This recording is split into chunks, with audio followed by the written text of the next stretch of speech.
meeting that is online for our January 31st, 2022 meeting.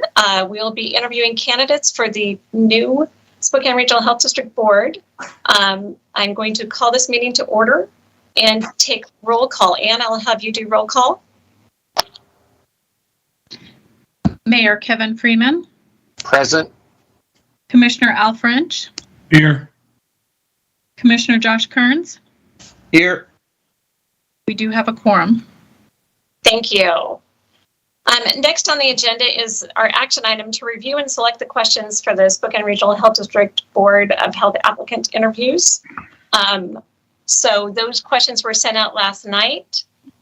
Michelle Fossum, our attorney, had called those questions.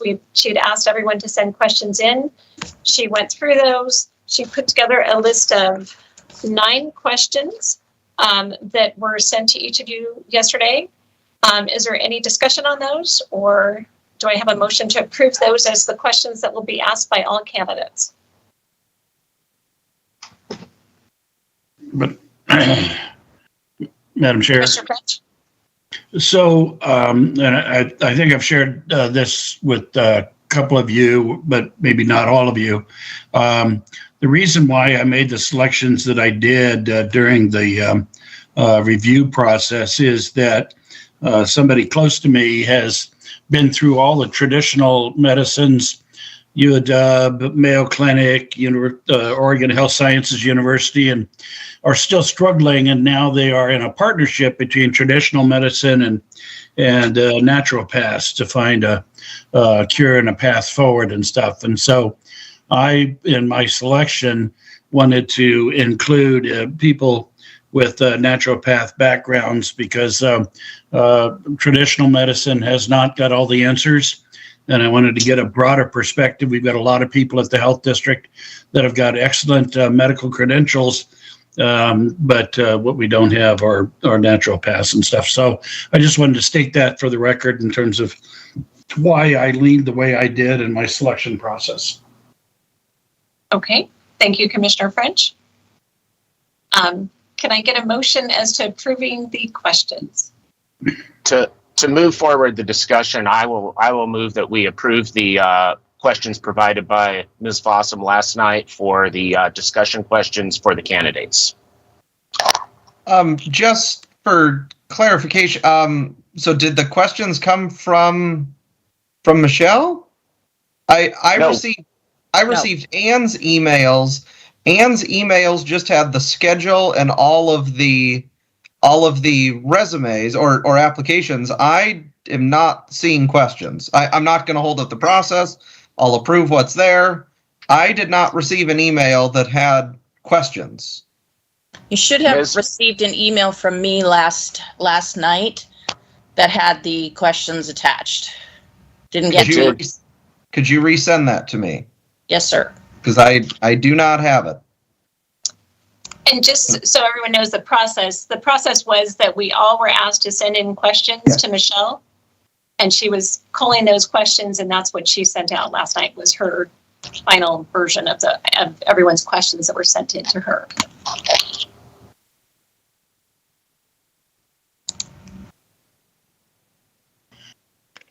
So we do want to make sure you have them, though. I have mine. Commissioner French, do you have yours? Yes, I do. Okay.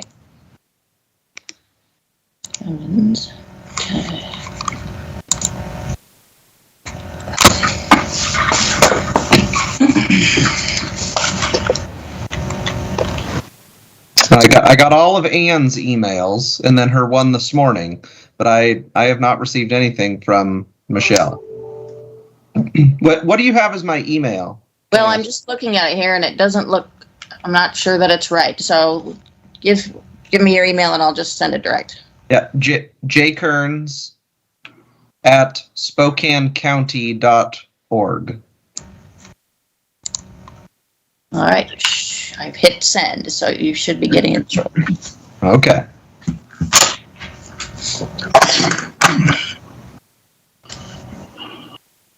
And so we want to make sure you see those first before we approve them. Mm-hmm. So while we're waiting for Yeah. a considered second or a second to be heard, if that comes, I would just like to state for those watching as citizens and for the commissioners that I apologize for not being able to be in an office setting today for this meeting. I have been required to, as part of my real job, to be present at a project site. I will be leaving my camera off for a significant amount of time, not to cause a distraction to the candidates that are interviewing, but I will be listening in and will be posing questions to candidates as I see necessary. So again, my apologies for that. Thank you for stating that, Kevin. I think just so people are aware, I appreciate that. Yeah. Why there is that is a real background, not a picture of something behind me.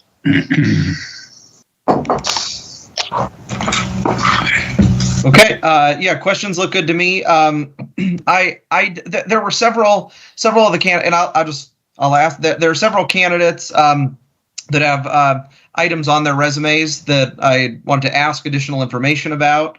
I mean, is that okay, or are we going to try to limit ourselves specifically to these questions? I would just point out that the proposed regulations for the Washington State Board of Health, the WACs, indicate that each of the candidates should be asked the same questions. So that's why we're trying to determine what those questions will be and have a finite list. Okay. And we have 25 minutes from one candidate to the next, which really means about 20 minutes for questions. So we will be tight on our time. And so Michelle will help me with that as we move forward and with our candidates I'll let them know that they have approximately 20 minutes, and we want to allow for a minute or two at the end for them to ask us any questions, which is question number 9. And so I think it's going to be fairly tight time. We'll see how it goes with each candidate. But we certainly hope to get to all of the questions. Commissioner French. So for the representatives from the medical community, then there is no question that specifically addresses my issue. So I would like to request that we add a question that says, please give us your opinion with regard to naturopath and or alternative medical approaches as we deal with community health. And I'm open to anybody that wants to wordsmith that.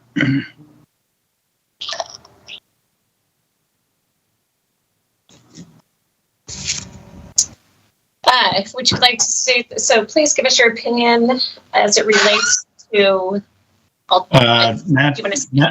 naturopaths and or alternative approaches to community health. Let's leave it at that.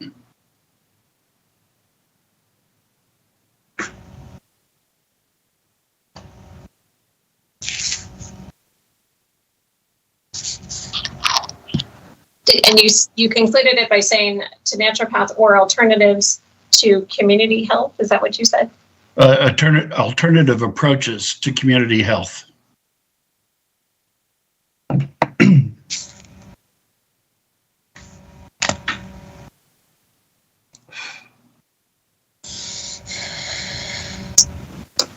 Okay. So that would be question, I will add that as question number 9 and move 9 down to 10.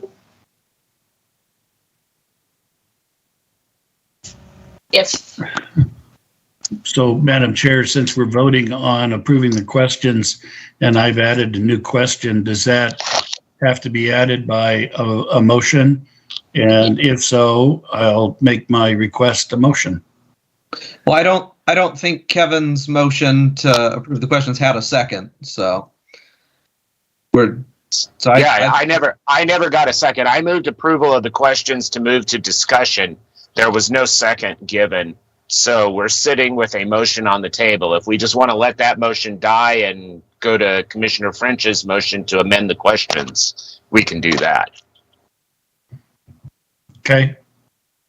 then I'll state my request as a motion just to keep all the i's dotted and t's crossed. Okay, so we have a motion. Okay, Michelle, help me. Okay, we have a motion to add an additional question to the list of questions that was provided. And that question being, what is your opinion regarding naturopath or alternative approaches to public health or community health? Do I have a second? Yeah, I'll second that for the list of questions. I have a motion and a second. Any other discussion on adding the additional question of please give us your opinion as it relates to naturopath or alternatives to approaches or alternative approaches to community health?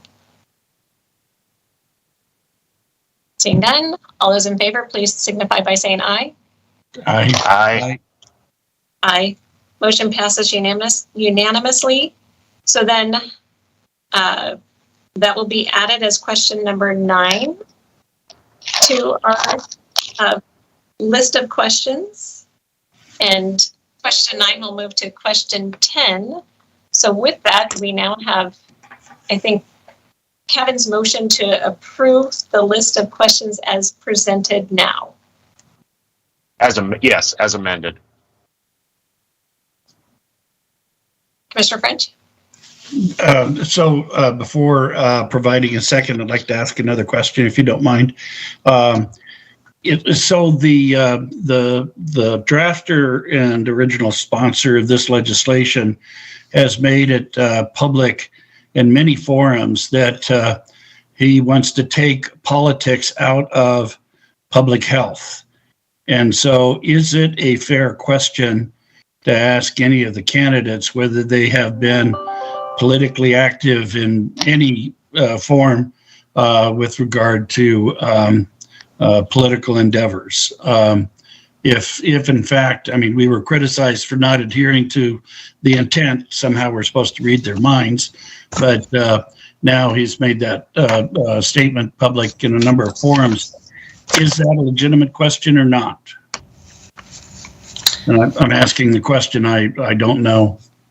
I will tell you that the proposed Washington Administrative Code sections promulgated by the Washington State Board of Health restrict questioning regarding political affiliation or voting history. And so my recommendation would be that we not ask that particular question because it gets awfully close, I think. Okay. And Michelle, I mean, one of the letters that we received from the medical society had even said that they, whoever is picked, they want to make sure that individual is not bringing any. I going off the top of my head here, I think the term they used was, bringing a political agenda with them. I mean, but we can't ask if they have any type of political agenda. We're That's just supposed to guess. All I can tell you is what's in the proposed WACs, which is a local board of health may not require an applicant to provide their political affiliation or voting history. Okay. So are we expected to do that research with what's in the public and just sort of weigh that and not bring it up, or just sort of not even consider that? Or, I mean, we've kind of been, I mean, as Commissioner French said, the legislation itself is, I mean, the intent of this is to get politics and political agendas out of it, but we can't really address that. We can't even ask it. We can't discuss. I mean, it seems a little off. I don't disagree that it makes. And I know. And I know that this is not your fault. I mean, I completely understand that. So okay.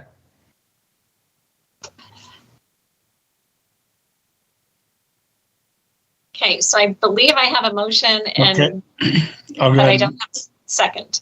No, I'll second the motion. Okay.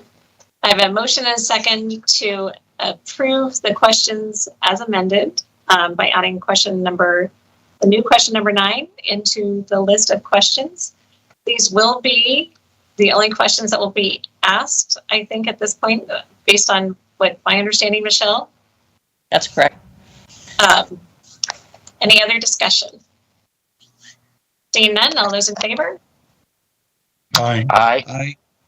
Aye. Motion passes unanimously. Now, the thought was, I'm going to just check with my fellow board members here, is due to time constraints, because we have, 25 minutes slotted, probably 20 minutes for questions. If you're okay with me just asking the questions and trying to, Michelle, help me keep time and keep track, because we want to really try to get to all these questions. And I will state that with each of the candidates as we move forward. So I have no issues with it, and if the other commissioners do, I would just prefer that either Ms. Cooney or Ms. Fossum ask my questions for me. So I have no issues. Okay. Commissioner French? Yeah, I don't have any issue with that either. Was hoping to reserve the opportunity if it came up, and I don't even know that it would, but if it came up to where the response generated another question, would we be allowed to ask the other question? And I will look to Michelle for that answer. And the proposed regulations by the State Board of Health don't speak to that, but it would seem to make logical sense to me that if there was a follow-up, limited follow-up question based on what the applicant stated, that you would be able to ask that. But I don't have rules one way or the other on that. Okay. Then it would be up to the chair, the discretion of the chair then. I think so. Okay. So yes, so just give me the high sign and I will help facilitate that. Okay. Then my other question is, and I think we're all fine with you reading the questions, Mary. The other question is, we're a 4-member board at this point, and if we get to a deadlock 2-2, do we have to go to mud wrestling, or is there another alternative?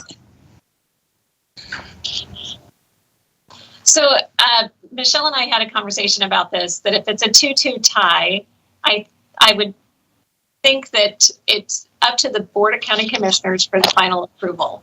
That a 2-2 tie, that person would still move forward. I would hope that we would not have more than 2 in a category that would end in a 2-2 tie. So, if by chance we get more than 2 that end in a 2-2 tie, then we'll figure that out here. My anticipation is that once we get done with all of the interviews, then if you choose to have discussion, we can have discussion, or I will just be looking to my fellow board members for a motion to put forward on a candidate, and then we would vote. So, and if it ends in a 2-2 tie, that person would presumably move forward, and I'd look for another motion, for another candidate. So, Commissioner Cooney, since this also is a special meeting of the Board of County Commissioners, is the intent of the commissioners to, following the nomination of the candidate or candidates by the Board of Health, the 4 of us, to tender those forward immediately to the county commissioners, the 3 of you, for a vote? Is that what you 3 are looking at? Commissioner Kearns, go ahead. I just logistically, I think if the recommendation comes from this 4-member body today, and then we'll have another recommendation for the other 2 positions tomorrow. I was thinking logistically, we could just take these as a by-leave item tomorrow afternoon, with our consent agenda as the recommendation, or following our consent agenda, we can have the discussion and then take the vote tomorrow afternoon to make the appointments. Because I don't know, would it be appropriate? I don't think it'd be appropriate for the BOCC to take official action in this setting at a special health board meeting, correct?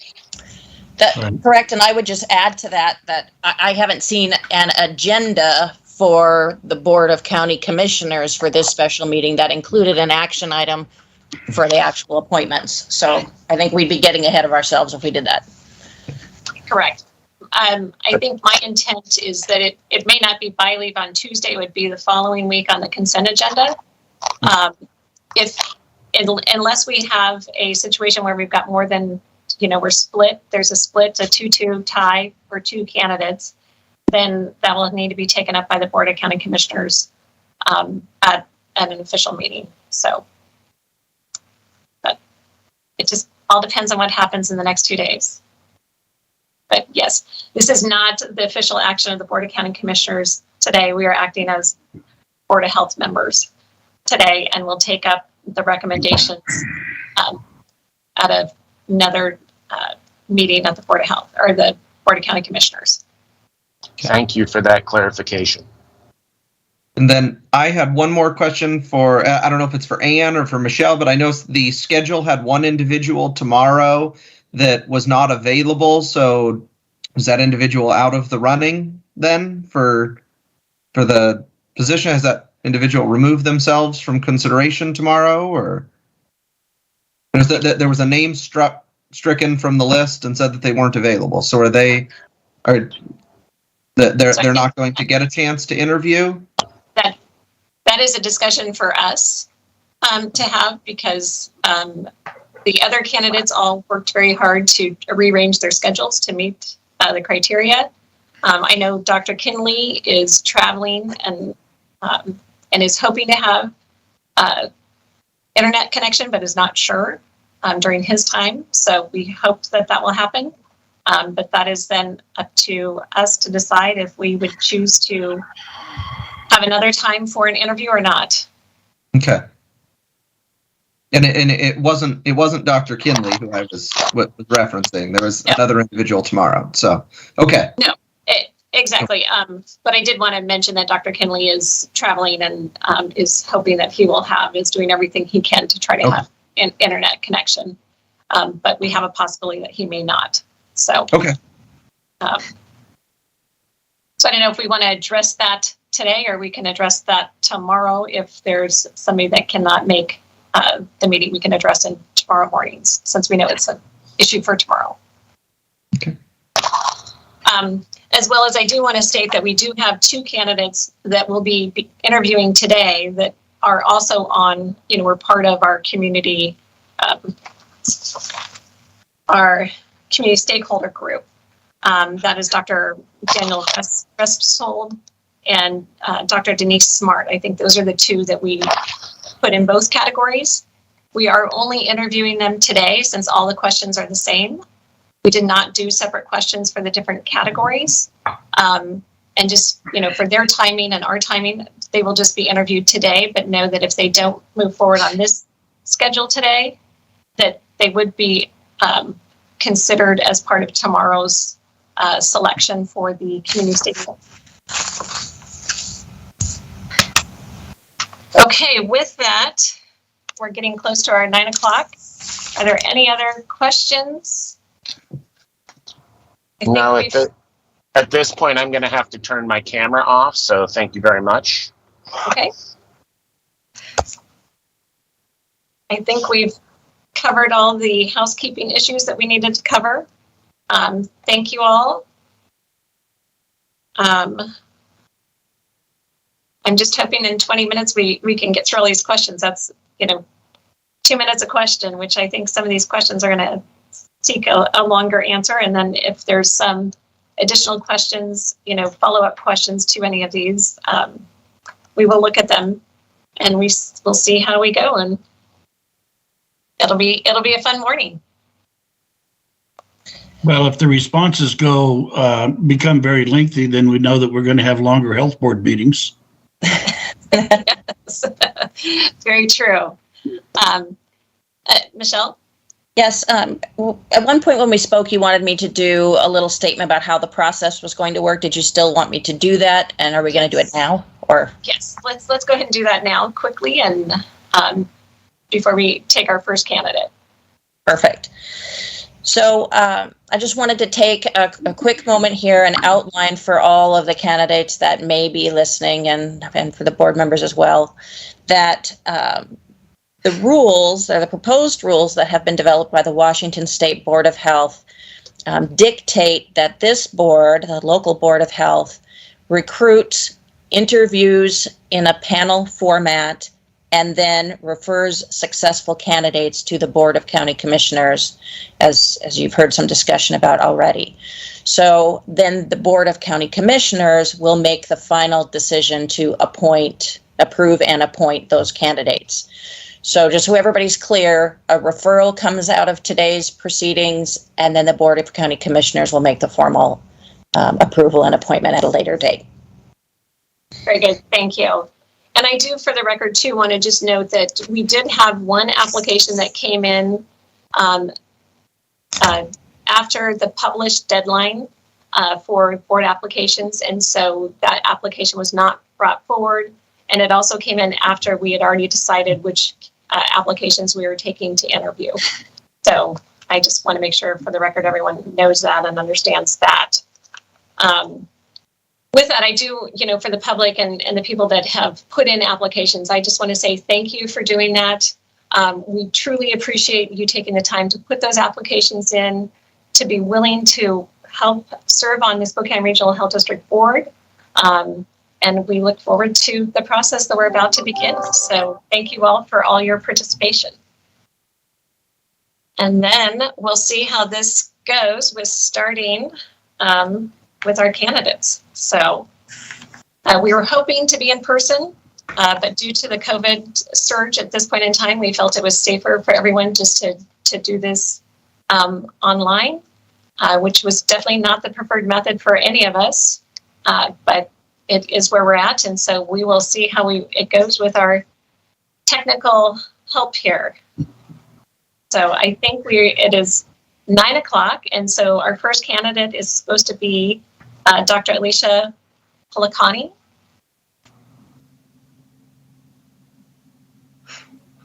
There. Hi, Dr. Policani. How are you doing?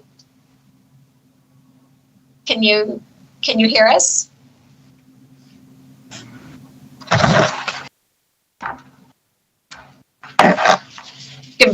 Good morning, doctor. Can you hear us?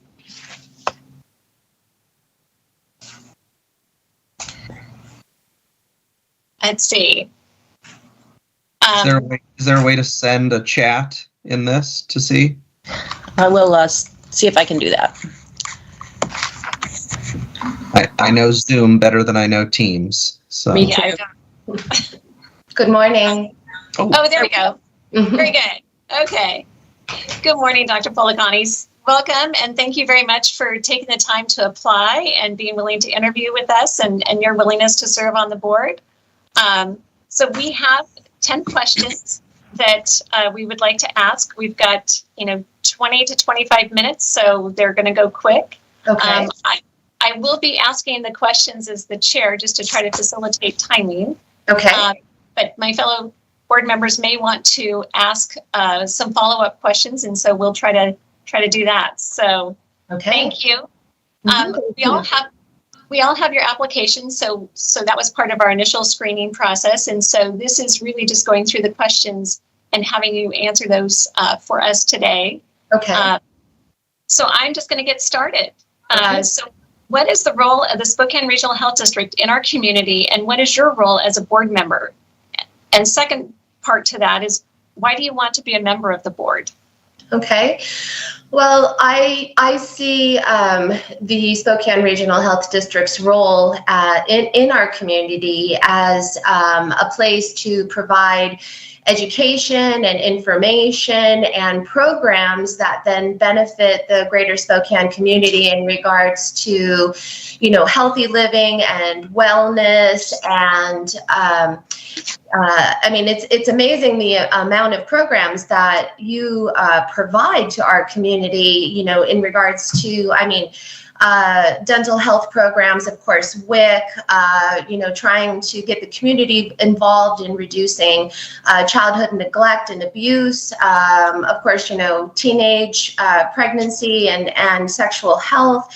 And then, of course, infectious disease and, you know, workplace wellness. And it's just amazing to me. I knew that you had a huge role in our community, but I didn't realize that it was quite that extensive. So what I see as the responsibility of the board is to identify, you know, well, first of all, who's at risk in our community, who needs help in our community, and also, you know, devising ways to where we can help to improve the health of our Spokane community, improve access to programs and education, and really identifying those people in our community that are at risk and need help. As a member of the board, you know, as a primary care physician for the past 21 years, I feel that I'm knowledgeable and experienced that in the health concerns and the challenges that our community faces. But as a naturopathic physician, I'm trained to focus on cause and prevention and to apply the treatment to the individual. So I believe that would be a very beneficial approach to apply to our Spokane community as a whole, because it's a unique community.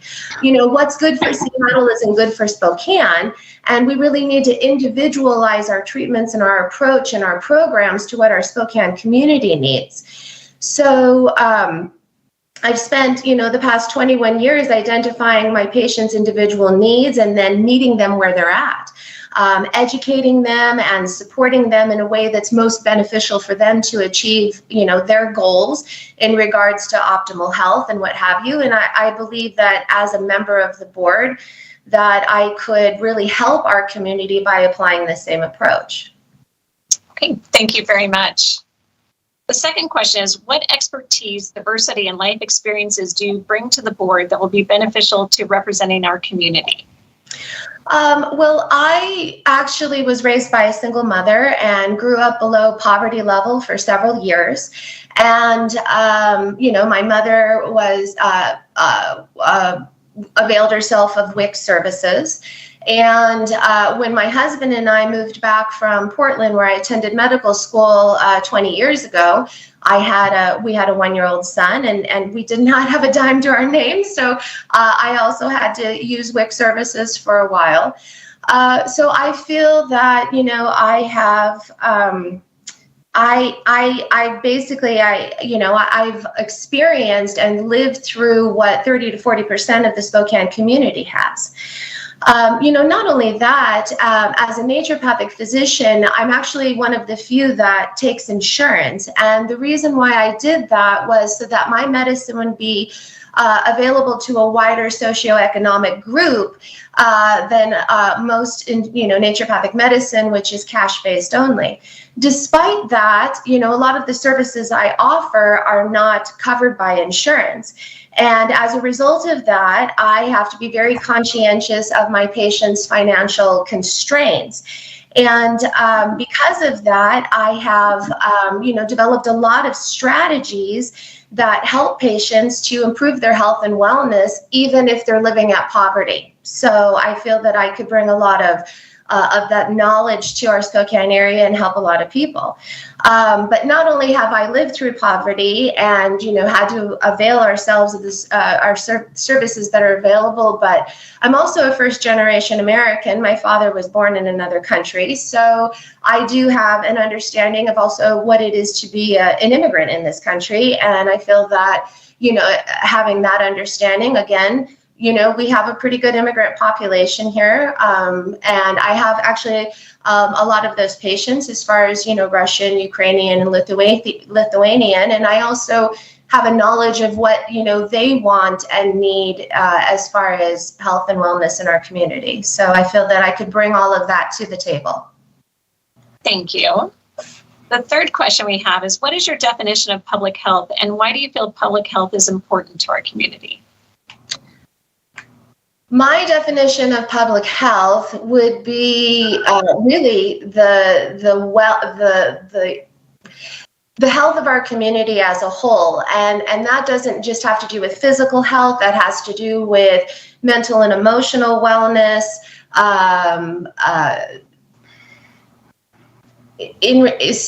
Let's just talk about. In regards to, for example, the current COVID pandemic and what I have seen as a physician treating it over the past 2 years. So in regards to that, what I have seen is that my patient population as a whole has done much, much better on a health scale in regards to getting this virus and recovering from it without having a lot of health challenges, long haul COVID symptoms, and what have you. And the reason for that is what I have seen is that it seems to have a lot to do with inflammation. And that's something that I work on a lot with my patient population, as far as healthy living, healthy diet, getting plenty of sleep, exercise, water, all of the basics. That is the basis of what we work on, and then you build health from there. And I feel as a result of that, my patient population has done much, much better than the general population. I've had 2 patients hospitalized in 2 years, and both of them came out of it. And we've treated several hundred COVID cases in the past couple of years. So I would like to be able to apply that knowledge to the greater Spokane community, because for public health, I want to raise our level of health as a whole. So as a community, we're much more resilient and we're much more educated about what we need to do to take care of ourselves and keep healthy. Thank you. So question 4 is, other than COVID-19 pandemic, identify with specificity, 3 significant current public health issues and 3 future public health issues that you think will be facing Spokane County. Well, I mean, certainly the current public health issues that we're facing is the opioid crisis, which is a huge nationwide problem. And I do know that you provide the Opioid Treatment Services Center. Of course, chronic health issues such as diabetes, cancer, heart disease, obesity, those are large issues that we're facing. And then health inequity and just not having availability to health services in general. So I think those are 3 big things that a lot of our public is facing right now. As far as ongoing issues are concerned, unfortunately, we're seeing a rise in cancer that we're going to have to face. And then, as far as, other infectious disease issues, that might be something that, of course, unfortunately is coming in the future. And, with the current economy, possibly, further issues in regards to poverty and just the lack of availability of health services. I think those are big issues that we're facing now and are going to continue to face. Very good. Thank you. Question 5 is, describe your experience and philosophy as it relates to the board's responsibility for governance of the health district, including interactions with the Spokane Regional Health District Administrative Officer, financial oversight, and decisions making when faced with differing viewpoints from fellow board members, staff, health professionals, and the public. Okay. Would you repeat the first part of that question? I will. Describe your experience and philosophy as it relates to the board's responsibility for governance of the health district, including interactions with the Spokane Regional Health District Administrative Officer, financial oversight, and decision-making when faced with differing viewpoints from fellow board members, staff, and health professionals, and the public. Okay. Well, as far as the board's responsibility and governance is concerned, is that, again, we need to identify what our Spokane community needs.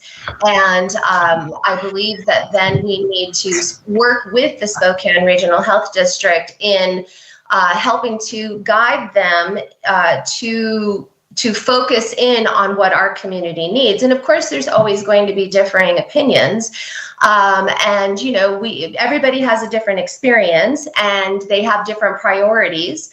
and they come from different backgrounds. And so it's a matter of, I feel, understanding where everybody is coming from, but again, ultimately taking those opinions into consideration. And but again, what it's really about is our greater Spokane community and what we need to do to help have a healthy community as possible. And so I believe that it's, the board's responsibility to identify that and then help guide, our regional health district and the services and programs and education they offer to actually serve what the Spokane community needs. And of course, there needs to be fiscal responsibility, especially in these times. And so it's going to be a matter of deciding, where that money should be going to and how it best serves the community. Thank you. Question number 6 is, how will you respond should your personal beliefs conflict with directives from the federal, state, or local government? I'm sorry, I didn't hear the very first part. That's okay. How will you respond should your personal beliefs conflict with directives from the federal, state, or local government? That's a great question. And the thing is that, of course, we're all human, right? We all have our own, our own beliefs based on our experience. But the thing is that it's not about me. It's about what is best for the Spokane community and what I can do to serve them. And so it's really about what they need. So my personal beliefs shouldn't figure in. We need to do what's best for our community. Thank you. Question 7, do you have any potential conflicts of interest, such as contracts with the health district, close relationships with an employee of the health district, or a financial interest in the regarding of health services in Spokane County? My husband is an administrative assistant for the opioid treatment center. That's my only conflict that I would see. Okay, thank you. The Board of Health meets monthly for 2 hours, and there's always also committee work that can take 2 to 4 hours per month. Do you have time and flexibility to take on that responsibility and be prepared for that in that manner? I do. As clinic director, I set my own schedule. And so if I need to schedule my patient appointment time around those times that we need to meet, then I can do so. Okay, thank you. Mm-hmm. So question 9, please give us your opinion as it relates to naturopathic or alternatives approaches to community health. Well, again, we're trained to focus in on cause. So, for example, if I have a patient come in and they have irritable bowel syndrome and chronic sinusitis and allergies and asthma, as opposed to giving a medication for each one of those things, I try to find what is causing those symptoms of imbalance in the body and then work on that cause. Now, do we give symptomatic treatment, to help people improve their quality of life while we're working on the cause? Absolutely we do, because people need to see some benefit to continue to make the life changes and the dietary changes and what have you that I'm asking them for. But again, as a naturopathic physician, we spend a lot of time with our patients. And as a result of that, I am honored and privileged to earn their trust. And they tell me a lot about their family and their workplace and their concerns and what they want for their life and their community and their family and their dreams. And as a result of that, I feel like I have a really good knowledge as to what our community wants, what it wants to see for itself, and where it wants to go. Also as a naturopathic physician, I spend a lot of time in education of my patients because many of them have never, had any type of education or support in what it means to make healthy life choices. And I think there's so much that I can do because I do spend so much time in education. Just for example, let's just talk about nutrition in general. Unfortunately, we have so many growers and ranchers in our area that produce very, very nutritionally dense, sustainably raised high quality food. And a lot of times it's actually less expensive than going to Walmart and buying chicken. It has a much less negative impact on the environment. And again, in the long run, it happens to be a lot less expensive because you're not paying for the wear and tear on the infrastructure that it would take to, cart chicken up from Arkansas. And, and just from a health aspect, because you're eating seasonally, you're eating locally, and you have the most nutritionally dense available food, you're healthier. And then that reduces chronic disease and the impact on our healthcare system. And, so there's, again, this is all, knowledge and education that I apply to my patients. And I think that we could apply to the greater Spokane communities. And again, that's also going to, if people are, learning about, what they can do right here for not a lot of money to really improve the quality of their lives, then that's going to be a huge benefit to our community. And it's also going to economically stimulate our community as well, because they're keeping the money here in our community. So again, as an integrative practitioner, focusing in on not only cause, but meeting patients where they're at and looking at the resources that we already have surrounding us and available to us and teaching people how to use those resources, I think I could do a lot of good in this community. Thank you. So we have about 5 minutes left. I'm going to give you a chance to, if there's any questions you have of us to ask that you would like to know, or if you would like to expand on any of the other questions and comments that you had. Well, what do you see as your responsibility to the Spokane community as a board member? So I'm going to let my other two, I've got 3 other board members on since I'm doing all the talking. I'm going to let, see if one of them would like to respond.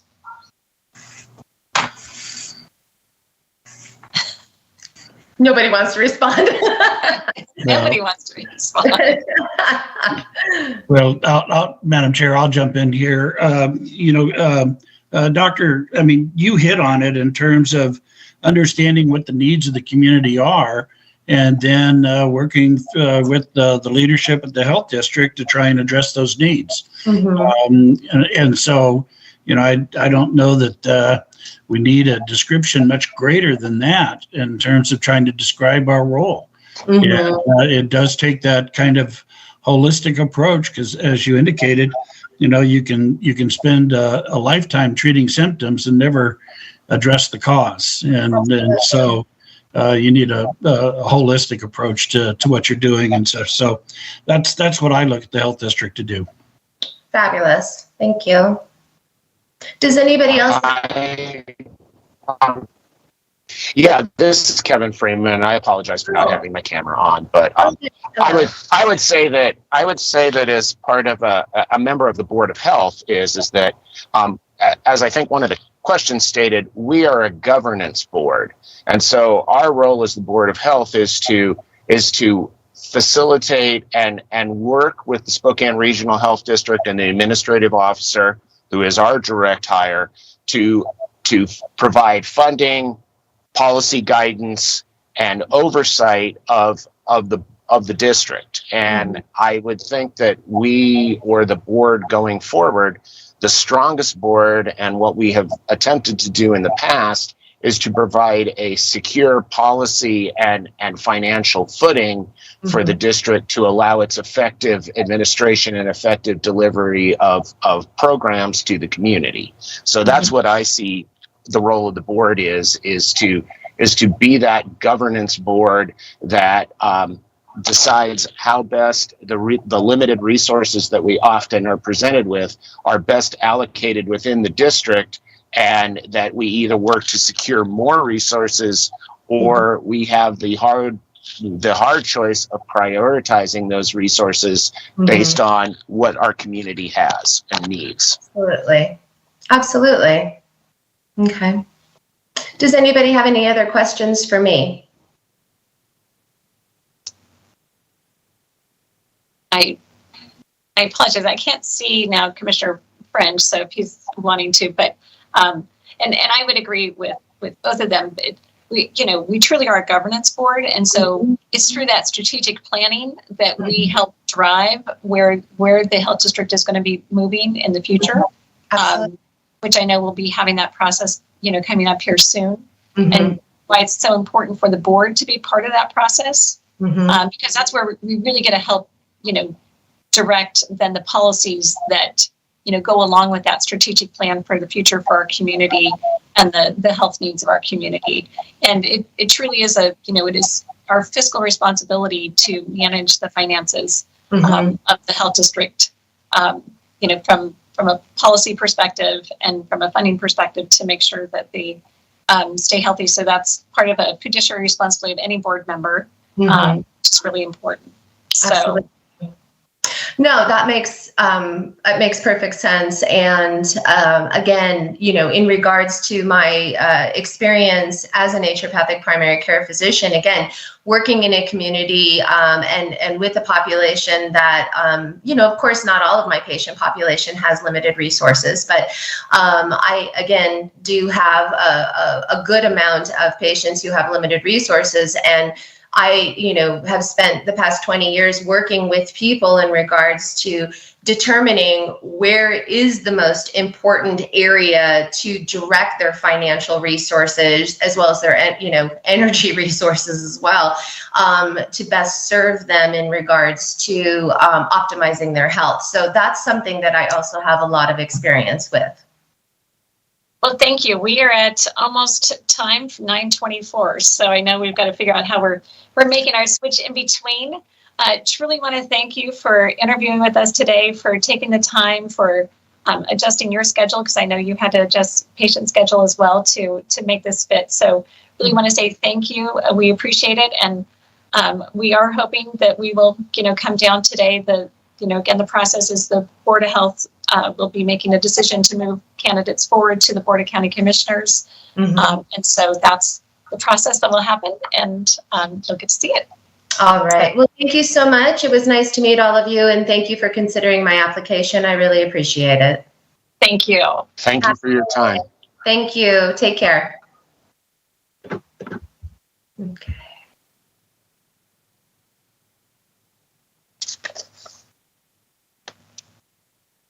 Okay, so next on the list, I have Dr. Colemeyer.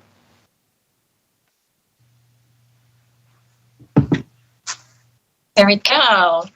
Welcome, Dr. Colemeyer. Thank you. I want to say thank you very much for taking the time to be here today, for applying. We really appreciate it. Just so you know, we have 10 questions that we will be going through. We're trying to stay on time. So we'll kind of give, if we get to the end and we need to give, hopefully a 2-minute, warning. But with those 10 questions, it will go fairly quickly. But we do hope to have our 10th question is to ask, if you have questions for us. So we want to try to allow for a couple of minutes there. So just for speed and efficiency, I'm asking all the questions, although I may at one other point have somebody else ask questions, go through the list. I'm realizing it's going to be a long morning for me. But with those 10 questions, I'm going to start right away with the first one, because we have your application that we've had. So we've all reviewed that. And so now it's just kind of asking everyone the same 10 questions, all applicants. And then we'll just be noting your responses. So first question, and thank you again for being here. What is the role of the Spokane Regional Health District in our community, and what is your role as a board member? And why do you want to be a board member? So the role of the Spokane Regional Health District and the Board of Health is to protect the health of the community. They are the stakeholders. They're the ones that we're serving to protect. I think on the Board of Health, the primary role is to help ensure that. Part of that is through policy and education. Part of that is through fiscal responsibility. I do think there's some amazing people at the health district, and our job too is to make sure that continues, that we have a really solid workforce, a solid leader leading that ship, and a solid health officer, which, Dr. Velazquez has recently been put in that place about a year ago. And on the last part of that question, I don't know exactly. Can you repeat it again? Yes. Why do you want to be a member of the board? So I want to be a member of the board because I've been educating public health students for the last 3.5 years. And I've really taken to heart the issues that we're dealing with, not just in the community, but globally as well. And I want to make sure that I'm helping to do all I can to protect the community. And I will say, too, that I have kind of a unique background in that I did practice medicine actively for 15 years. And I was board certified for 20 years in emergency medicine. And at the end of that, I decided I wanted to go to law school to try to help put law and medicine together, not just for my own understanding, but really to help providers and to help the community put those two topics together. And I think the pandemic has really highlighted the need for that education because the law impacts medicine and healthcare and public health in so many ways. So I'm trying to do what I can to help the community. Thank you. So the second question is, what expertise, diversity, and life experiences do you bring to the board that will be beneficial to representing our community? Well, I'll touch on diversity first, and I'm really glad that you asked that question. I think that diversity is really important because we all come from different backgrounds and share different expertise. And one unique aspect of myself that not many people know is that even though I've largely lived in urban communities throughout my life, when I was in high school, we moved to a small town in the Midwest, and my mom had a catastrophic episode that led to a rural volunteer fire department trying to get her to a hospital 30 miles away, and she died. And that has stayed with me. It's largely why I went into medicine in the first place, to try to make a difference. And I think rural inequities are real. And I think that I do bring that to this. I could bring that to this position. I would also say, too, that I'm a mother of 4 children, and a lot of them look a little bit like me. So I can't say I have racial diversity to bring to the table. I will say, though, I do have one child that's non-binary, and I have learned a lot about inequities in the healthcare system and in general with acceptance of LGBTQ individuals. And so I bring that to heart because I've recognized the struggles that my child has dealt with. And then as far as the rest of my background medically, emergency medicine, you have to deal with everything. You don't know what's coming through the door. A lot of times it's scary stuff. Sometimes it's back pain, which isn't so scary. It might get a little boring at times, but you deal with everything, all ages. And I think adding that legal component too, I can look at things from different perspectives, not just from the medical side, but also the policy, the regulations, are we in compliance? And it's unique when you get someone who can try to bring both aspects to the table. Good, thank you. So question number 3 is, what is your definition of public health, and why do you feel public health is important to our community? So public health is different than individual health. So in medicine, we're trained to treat the individual. And in public health, as we're learning with the pandemic, it's how the community itself is staying healthy. And communicable disease is a big part of that, but it's not everything. It's the environment, it's the water quality. And so public health is really protecting the health of the community. And part of that is disease prevention, injury prevention. Part of that is through emergency response. I've worked really closely with the Ready Healthcare Coalition this last year through some volunteer experiences, and I have a huge appreciation for what they do in trying to protect our community from that aspect. The Healthcare Coalition services Eastern Washington, and I've served as at first the co-chair and then the chair of the Disaster Clinical Advisory Committee. And in that role, I helped advise the local health officer, Dr. Velazquez. So we've gotten to know each other pretty well, and especially the last year. And I also served as co-chair of the Crisis Standards of Care Regional Triage Team, which basically any hospital that would go into crisis, in Eastern Washington, which is about 45 different hospitals, so not just Spokane County, to help ensure that they're doing all mitigation strategies they can so that they don't actually have to ration care. But if they do, I've been on call to figure out which patients would get resources. And fortunately, we have avoided crisis. But with the ongoing pandemic, that is something that we have to be prepared for should we be in that situation. Thank you. Question number 4 is, other than the COVID-19 pandemic, identify with specificity 3 significant current public health issues and 3 future public health issues facing Spokane County. Well, I think a big one that we had momentum on was dealing with the opioid crisis or drug use in general. And I will say that's how I first got connected with the health district. This is when I was in law school at Gonzaga. I started and led a law med workshop series with UW medical students, with Gonzaga law students. We added WSU medical students and Eastern Washington University public health students to talk about issues in medicine and law. And the opioid epidemic was front and center in that because it crossed all those sections.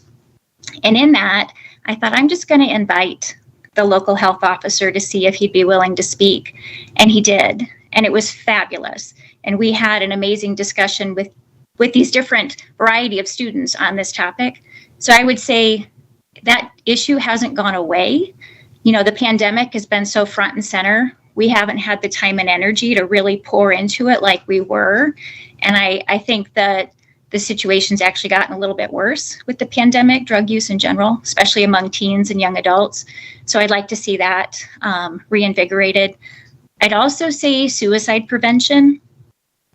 I have kind of a sweet spot in my heart for that because my brother died by suicide when he was a young adult. And I think with the pandemic, even though you said don't think about pandemic, the pandemic has highlighted mental health issues, behavioral health issues, and the challenges that people have with that can lead to suicide. And so I think dealing with mental health better would be a key way to do that. And I will say there are a lot of people with depression and anxiety right now, contributed to by the pandemic, but not just that. And it's really hard to get into providers. So I think that.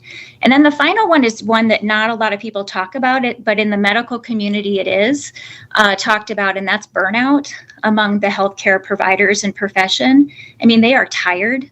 Burnout is a real issue because if people walk away from the specialty, they're not at the bedside, and we're already struggling to have enough providers to provide care.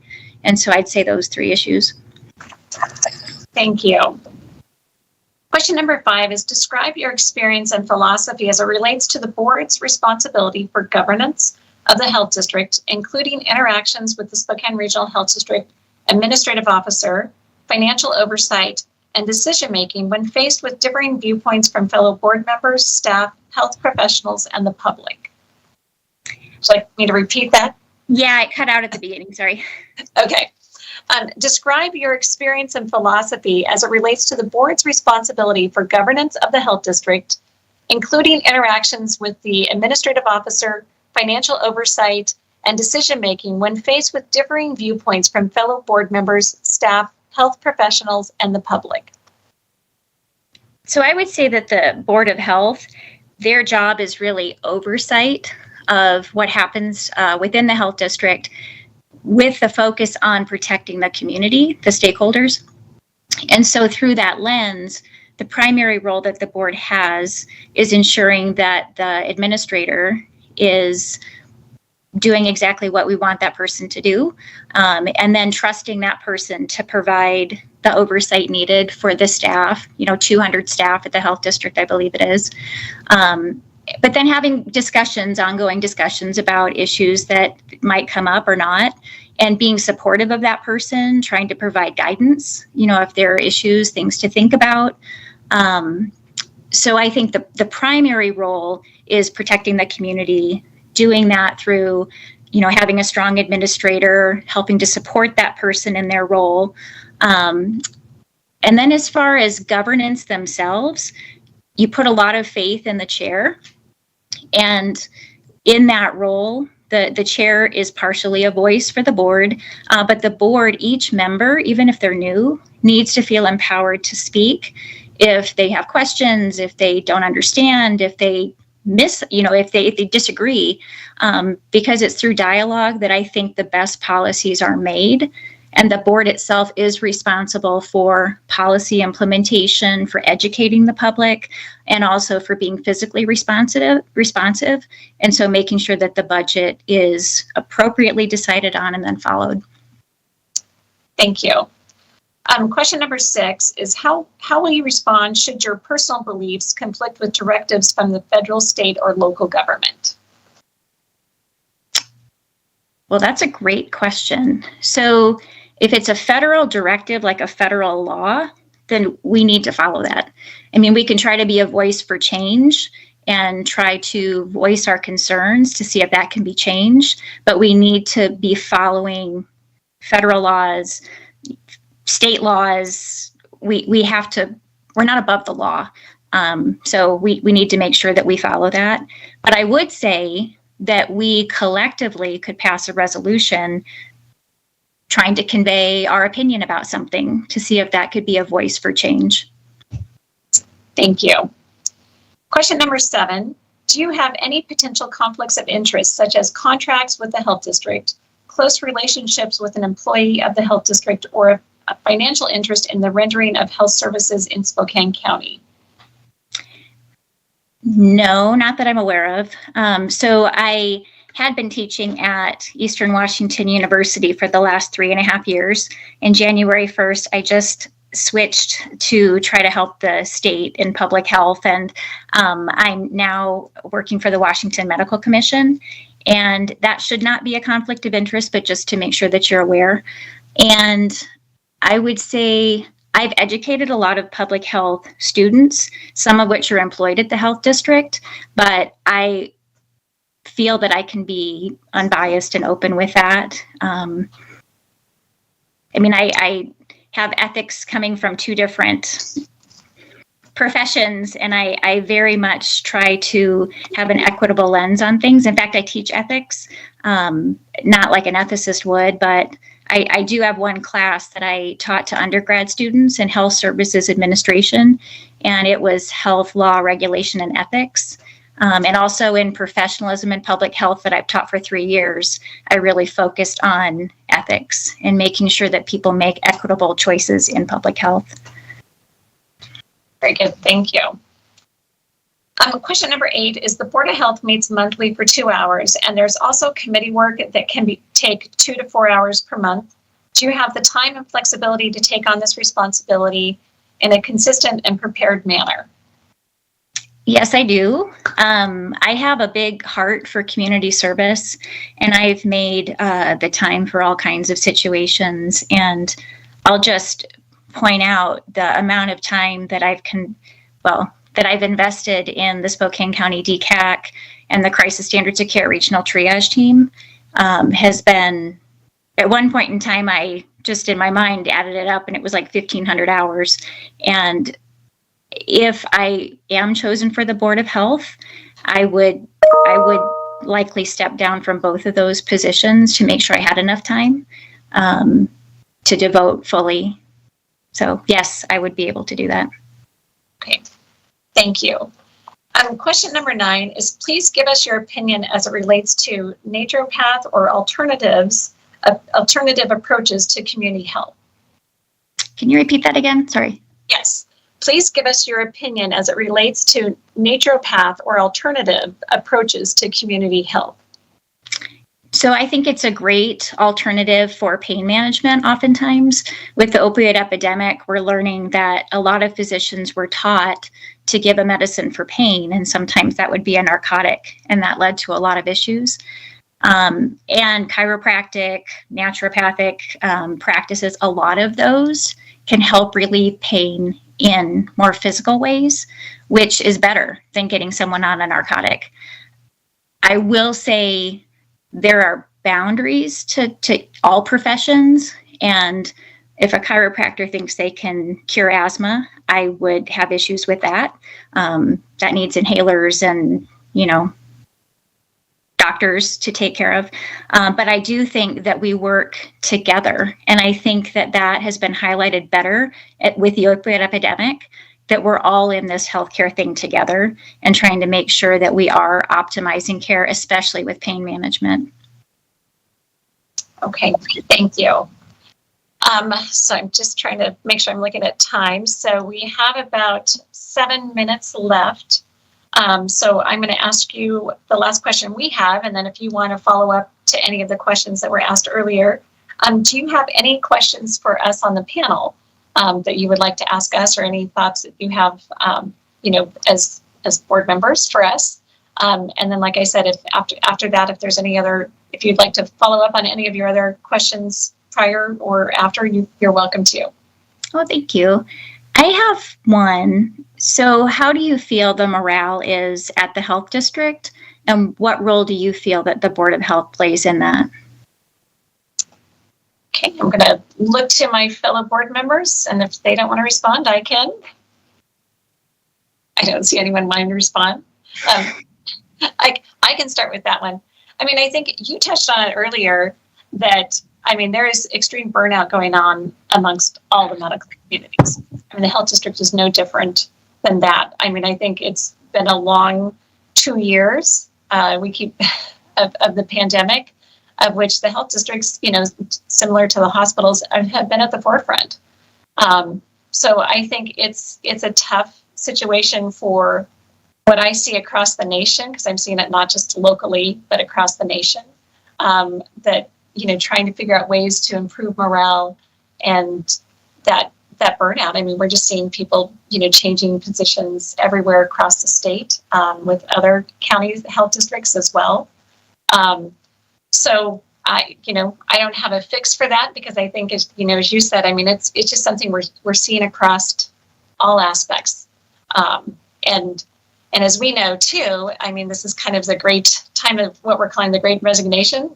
People can leave one place and go somewhere else and be making, more money, have a new, different job, all those things. And so, yeah, how do you keep people in the jobs that they're at now and try to keep them happy is a discussion that I think everybody's having.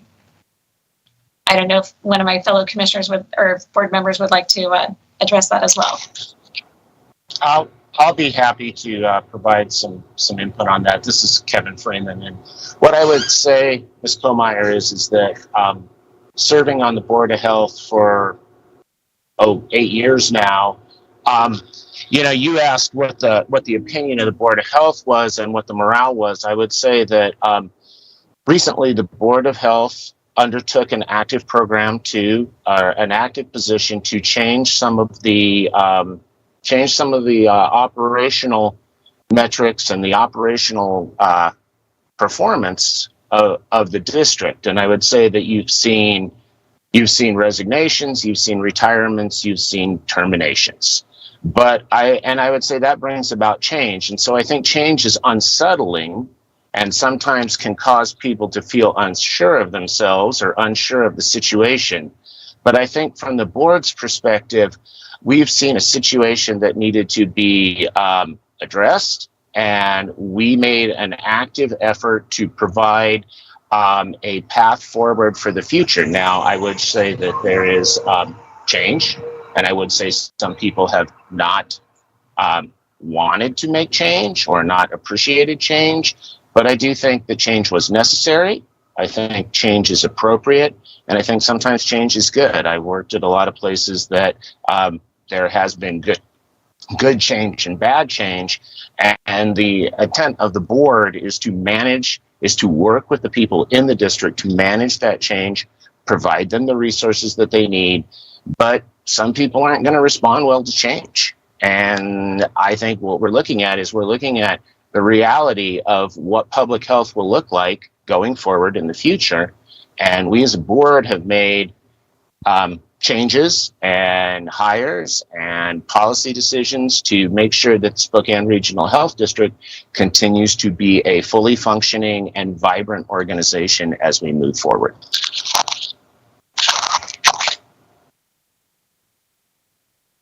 Thank you, Kevin. So we just have a couple more minutes. Commissioner French, I see you unmuted. Yeah, I just thought I'd go ahead and weigh in. I support what Kevin said there. I think I'm the senior serving member on this board and have seen an incredible amount of change going back to 2001. Some good, some bad, but I think the direction the board is heading in now is probably fiscally and from a management standpoint, the soundest that I've seen this board in a long, long time. And, this is stressful time. If you took everything that the health board is going through right now out of the equation, COVID, as you indicated, is devastating our lives. And but then you put on top of that for our employees. And I got to tell you that our employees are outstanding.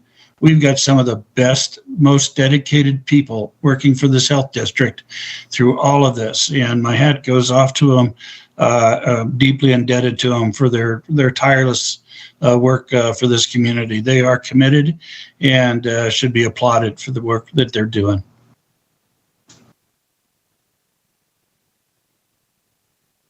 Very good. We have 1 minute. I don't know if you have any last comment before we move on to our next candidate, Dr. Colemeyer. Well, I would like to say thank you. I would really appreciate the opportunity to serve. I think that, as Commissioner French just said, we have an amazing staff at the health district, and I'd like to be here to support them as well and to be a voice of the community. So thank you. Thank you very much. We appreciate your time and your willingness to serve and coming through for the application and the interview today. So thank you very much. Mm-hmm.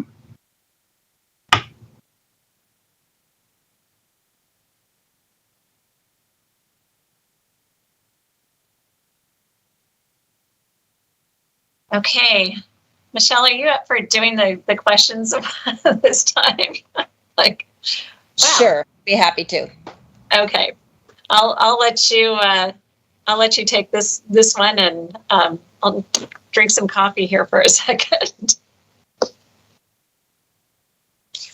So I think our next one is Lydia Roloff Logston. Hi. So I will. Oh, there we go. Hi, Lydia. Yes. Hi. Can you hear me okay? We can. So hi, Lydia. I'm Mary Kuhn. I'm the chair of the Board of Health. We have 10 questions that we're going to be asking, and Michelle Fossum is our attorney, and I'm going to let her ask the questions this time, just to give my voice a little break. But we have 25 minutes for the 10 questions, and want to make sure you have time to ask us a question if you'd like to. But I will have Michelle start and ask the question. So thank you and welcome for coming, and thank you for applying and taking the time today. Thank you. Good morning. So the first question is, what is the role of Spokane Regional Health District in our community, and what's your role as a board member? And then why do you want to be a member of the board? Okay. So the role of the Department of Health, in my view, is to help better the community through health and well-being, and trying to improve health through overall education and training and early prevention or overall prevention of disease and injury, if at all possible. The Department of Health, I know personally, I had accessed the WIC services when I was a single mom years ago. And so I have that personal experience that possibly others might not have at this point in time in their lives. Mary, Michelle, can you please give me that second portion of the question? Absolutely. Why do you want to be a member of the Board of Health? Okay, absolutely. So I feel like health in general is something that has been a part of my life growing up. My family owned a health food store in town in Spokane for over 20 years. And so overall, the general health of our community has been a big part of my life. I apologize. It sounds like somebody is ringing on my phone. Excuse me. So for me, why I want to be on the Department of Health, currently I work in integrative medicine and work for a naturopathic office. And I really really want to be able to continue working on getting Western medicine and integrative therapy working together within our community. And one of the ways that I see that happening is me being able to get out and volunteer within our community. And one of the options I see as a good fit would be sitting on the Department of Health board. Thank you. Thank you. The second question is, what expertise, diversity, and life experiences do you bring to the board that will be beneficial to representing our community? Sure. Great question. I feel like I am qualified due to my personal and professional diversity. Like stated just before, personally, my experience of utilizing local services, health services through Department of Health and other agencies here in town helps benefit that personal connection to the community that others might not have. Professionally, I feel like I work with the Department of Health on a regular basis in the position and role that I have right now, being able to reach out in regarding to licensing and any questions that I might have and that might arise, making sure that I'm maintaining compliance within our clinic in Spokane. Michelle, I'm not sure that I fully answered that question. Do you mind repeating that one for me again? Sure. What expertise, diversity, and life experiences do you bring to the board that will be beneficial to representing our community? Okay. I would also say, for me, I feel I'm a leader in our community within the naturopathic and integrative field. My goal and vision, again, is really growing that connection between traditional medicine and integrative healthcare so that we can together work towards better and overall care of our community and their health. Okay. Thank you. Question number 3. What is your definition of public health, and why do you feel public health is important to our community? Good question.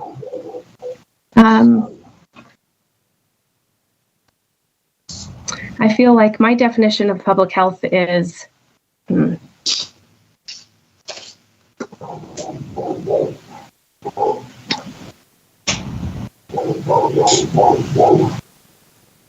apologize if you're hearing the dogs barking in the background.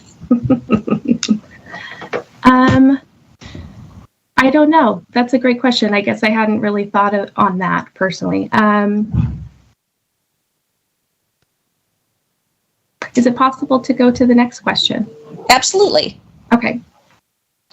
So, other than the COVID-19 pandemic, can you identify with specificity 3 significant current public health issues and 3 future public health issues facing Spokane County?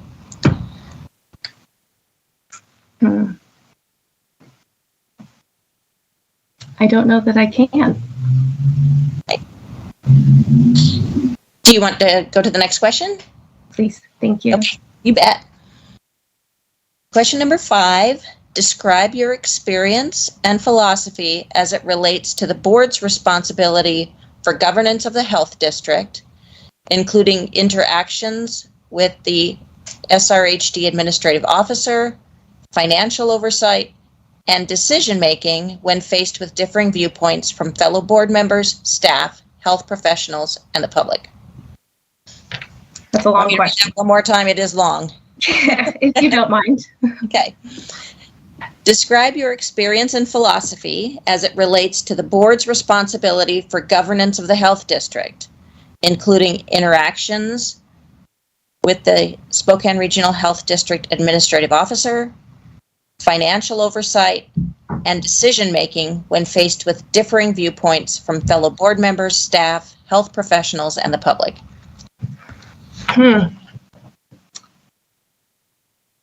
That's a great question.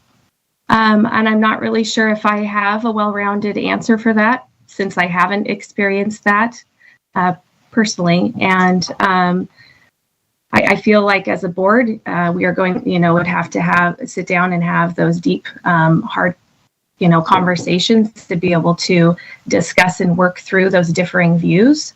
And having sat on a smaller nonprofit board here in Spokane before, I I do understand what it takes to be able to sit down and really hash out those tough discussions, and sometimes having to go into, say, an executive session with the executive board to be able to really work through some of those topics. Okay. Question number 6. How will you respond if your personal beliefs conflict with directives from the federal, state, or local government? Personally, I would be following those directives and would not have a problem. Question number 7. Do you have any potential conflicts of interest, such as contracts with the health district, close relationships with an employee of the health district, or a financial interest in the rendering of health services in Spokane County? I think the only possible conflict I could have is my employer's husband is employed at the Department of Health. But other than that, I don't have a close relationship necessarily with him. Question number 8. The Board of Health meets monthly for 2 hours, and there's also committee work that can take 2 to 4 hours per month. Do you have the time and flexibility to take on this responsibility in a consistent and prepared manner? Absolutely. Absolutely. I would not apply if I did not have that capability. The 9th question is, what is your opinion regarding naturopath or alternative approaches to community health? I think, as I've stated before, I find it very important. I feel like there is a middle ground where we can all work together to help better our community and the health of our community. I don't feel like it needs to be one side or the other. I think that together we can just honestly work together. Okay. Yeah. So our final question is an opportunity for you to ask any questions that you might have for the panel, excluding me. I'm not on the panel. Okay. Absolutely. I actually wrote down a couple. I would love, when reviewing your previous meeting minutes, I noticed that you have gone into executive session more often than not. What information are you feeling that should be within the executive session and not readily available to the general public during the pandemic? So, Michelle, I may let you answer that question. So, in Washington, the Open Public Meetings Act very specifically defines what types of information may be discussed in executive session. And of course, we never discuss anything that isn't within one of those delineated categories. Okay. But I can't tell you what types of things we talk about in executive session because it's executive session and confidential. But so that's kind of the parameters that we utilize. If we have an issue to discuss that is within those parameters, then we utilize executive session. Okay. Okay. So I guess the other thing that I have here, it's not necessarily a question, more of a statement. Is that okay for me to say? Okay. Yes. I would love to see the Department of Health Board having diversity within its board members. And if truly sticking to their mission, those individuals that come forth who have either utilized Department of Health services or are actively a part of our medical community and would have you guys seriously consider regardless of level of degree. And for example, myself, I know that I don't have a PhD or I don't have an ND or an MD after my name.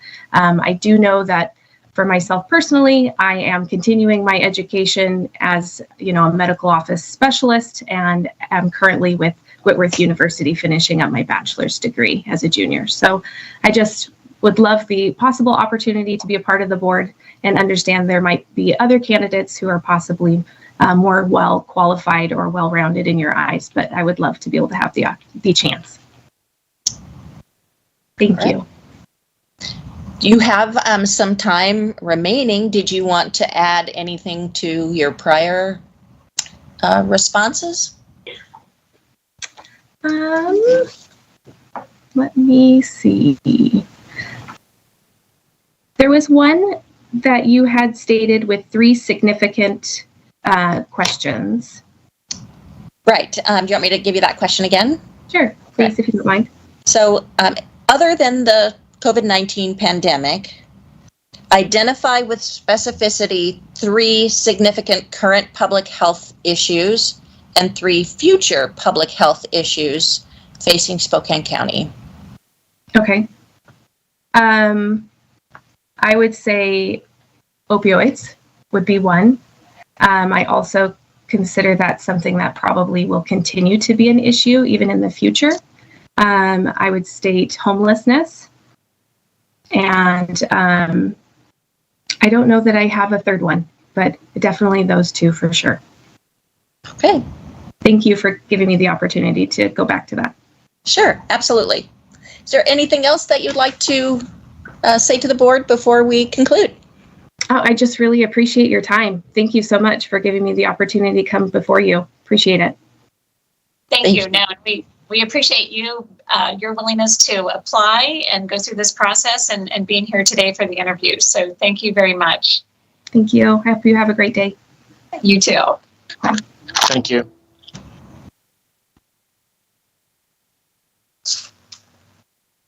So it is 10:04. Our next person is at 10:15.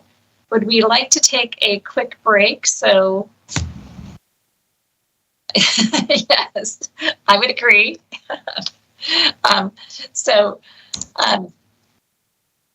Just because I don't think we can really do any other business as we're waiting for the next interview. Is that correct, Michelle? So. That's correct. Okay. So we all need to be back and ready for our next candidate is at 10:15. And so we will take a 11-minute break. I see 10:04 on my screen. So we'll take an 11-minute break, and hopefully Ann will be able to just put up a slide saying that we're just in a temporary break.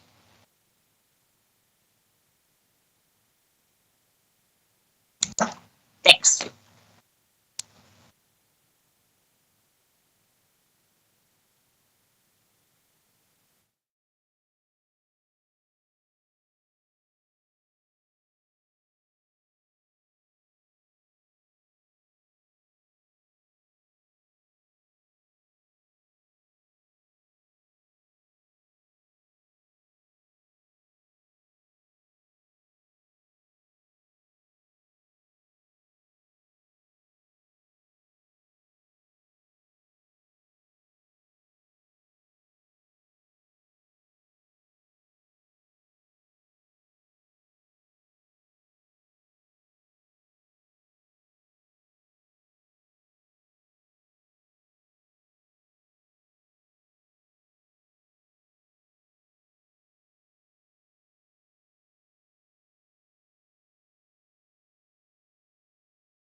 Are we ready to go?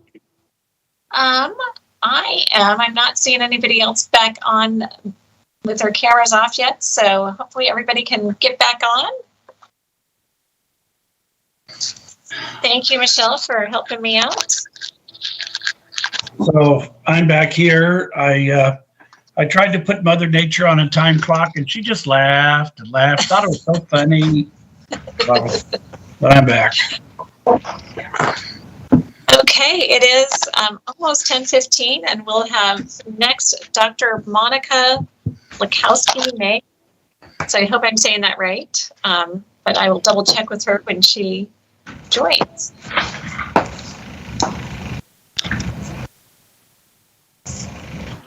Let's see. There we go. Hi, Doctor. I'm going to make sure that I pronounce your name correctly. So I want to say it's Dr. Monica Lakowski-May.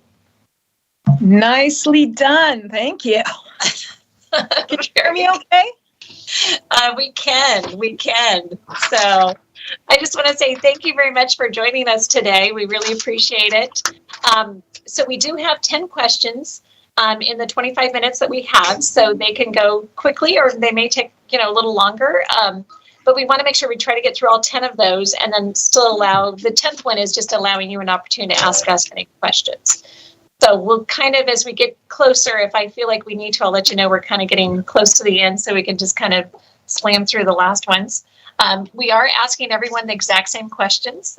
So there's no surprises that way, but they're all the same questions. And so I am going to be the one, I'm Mary Cutie, I'm the chair. So I will ask all 10 questions just to make it, as efficient as possible for you to answer and us to move forward. The other board members do have the opportunity, if they want to do a follow-up question, they can do that and they'll let me know if we need to. So we'll go ahead and get started. So thank you very much. We all have your application, so we've seen that.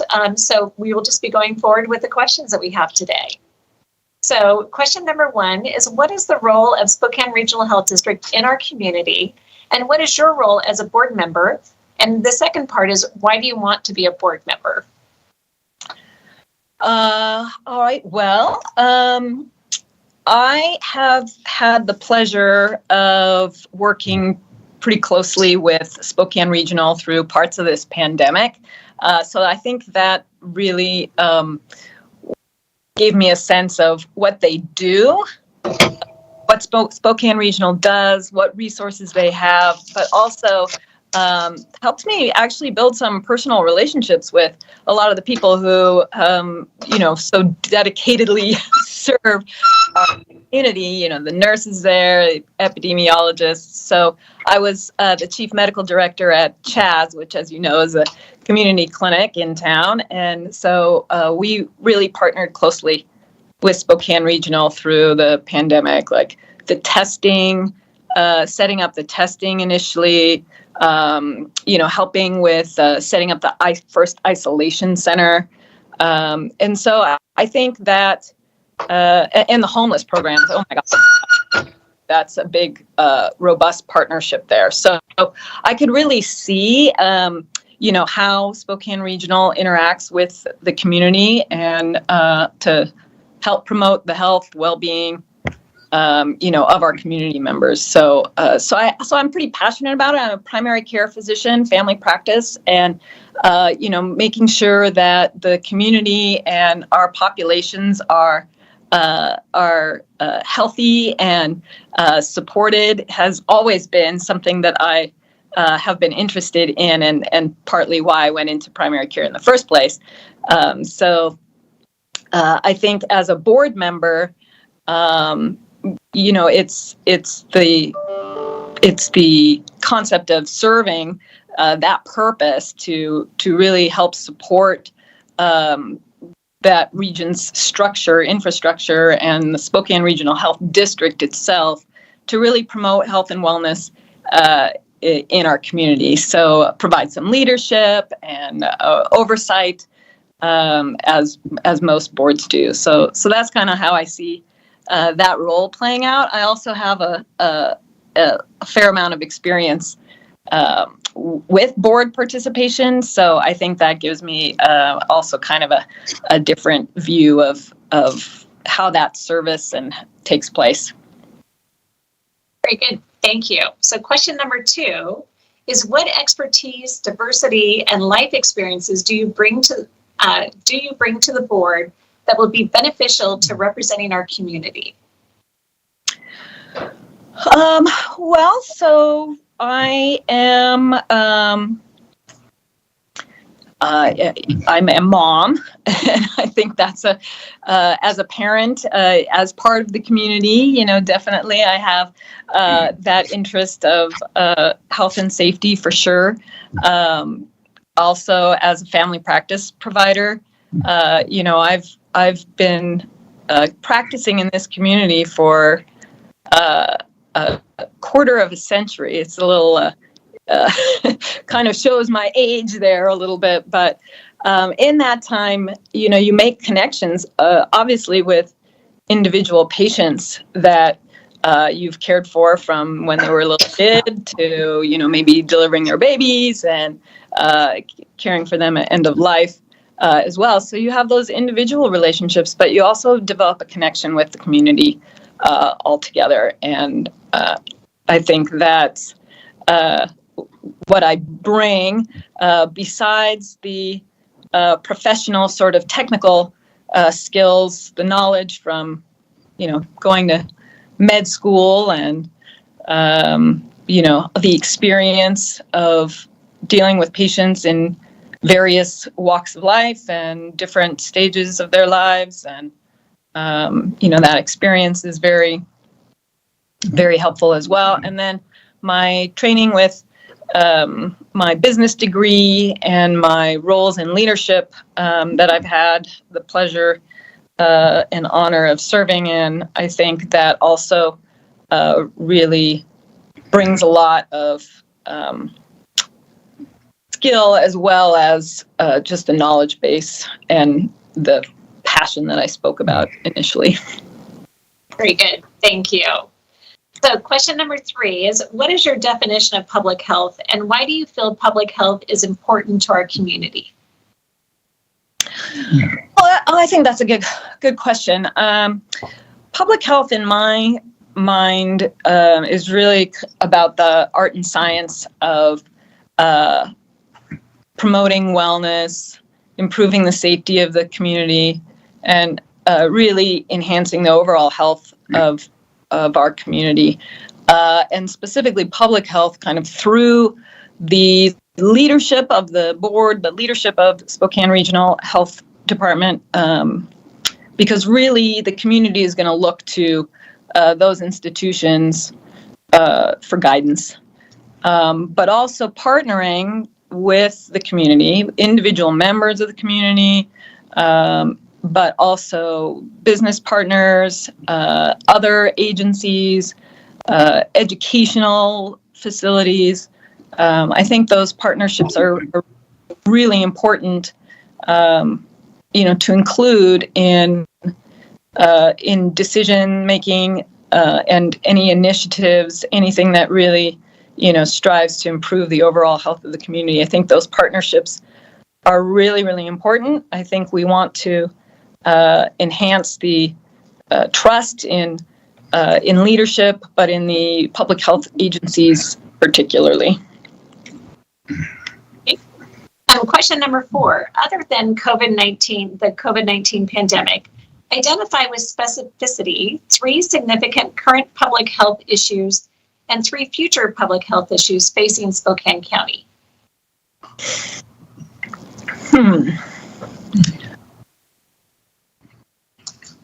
So, definitely the pandemic obviously has sort of highlighted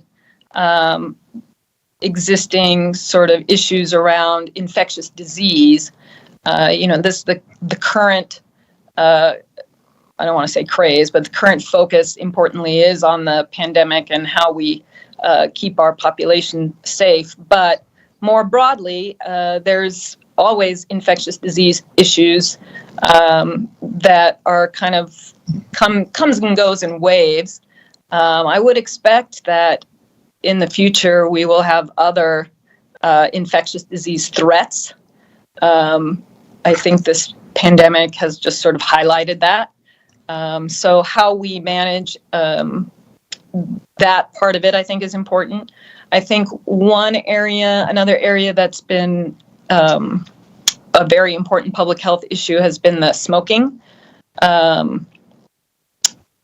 Smoking is obviously causes a lot of morbidity and mortality, and how the public or how a community helps manage through those threats is really important, and how we communicate with the population. But smoking is one of those areas that I know Spokane Regional, but certainly on the primary care side, that we really tried to partner.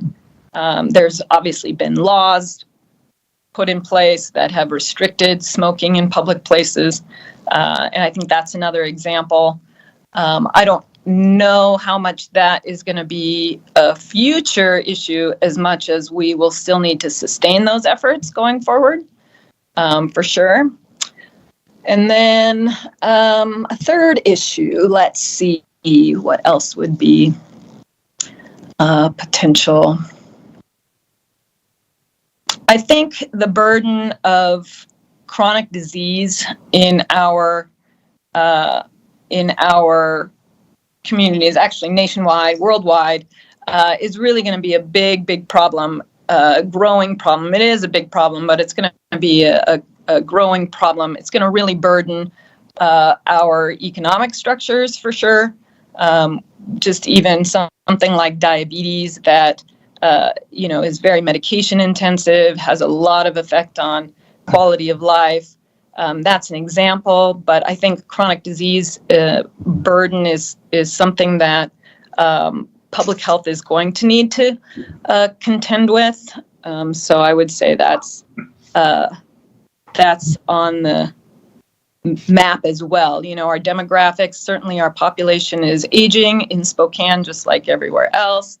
And so we will feel that burden going forward, and how to figure out how to support our community with that aspect as well. I think it's going to be in our face. Yes, no, thank you. So question number 5 is describe your experience and philosophy as it relates to the board's responsibility for governance of the health district, including interactions with the administrative officer, financial oversight, and decision-making when faced with differing viewpoints from fellow board members, staff, health professionals, and the public. And I can repeat that if you'd like. Yeah. It is a mouthful of a question, but I think what I hear the point is kind of getting to that philosophy and approach to dealing with a diverse group of people who have different perspectives, and from a board perspective. So I do have experience with governance and board activities, and I think one of the things that I've learned from that is really that the board should maintain a certain distance and really perform more of an oversight function rather than really getting into the managerial day-to-day weeds of things. I think that structure works better and avoids some unnecessary conflicts, particularly. So that's, I try to keep that in mind as I function as a board member to really make sure that that's kind of understood. But then that goes to the board as well. If only one person has that sort of mindset, then it does have cause some rifts within a group for sure. So I think clarity of roles is really, really important for a group, and that it's clear what the process is for when conflicts occur. They're just any meaningful decision that has to be made by a body oftentimes does have different, it's not always automatic consensus. Otherwise you wouldn't need a body to make those decisions. So a clear process of how conflicts are discussed and resolved, and clear understanding of the roles, I think, is really important. And then really a tone more of respect and compassion and an understanding of mutual goals, that we're all on the same page here. And that I think needs to extend also to the community. I think, unfortunately, that leadership institutions really have kind of lost some trust with community members or employees, if you're part of a business or whatever it is. And I think it's the important role for the board as well to really enhance communication or act in a way publicly that is, very cohesive and helps inspire the trust of the people that we work for and the people that we oversee. So I think that trust aspect is really, really important. And I feel, unfortunately, that in our society in this day and age, through this pandemic, we've kind of taken a hit there in the trust department. Thank you. Question number 6. How will you respond should your personal beliefs conflict with directives from the federal, state, or local government?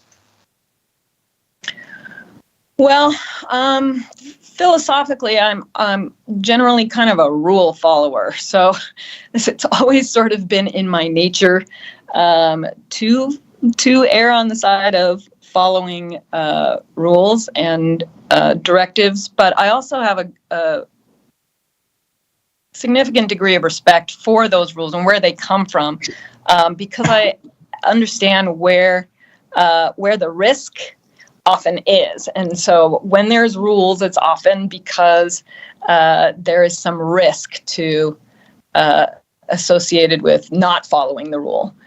So I think that needs to be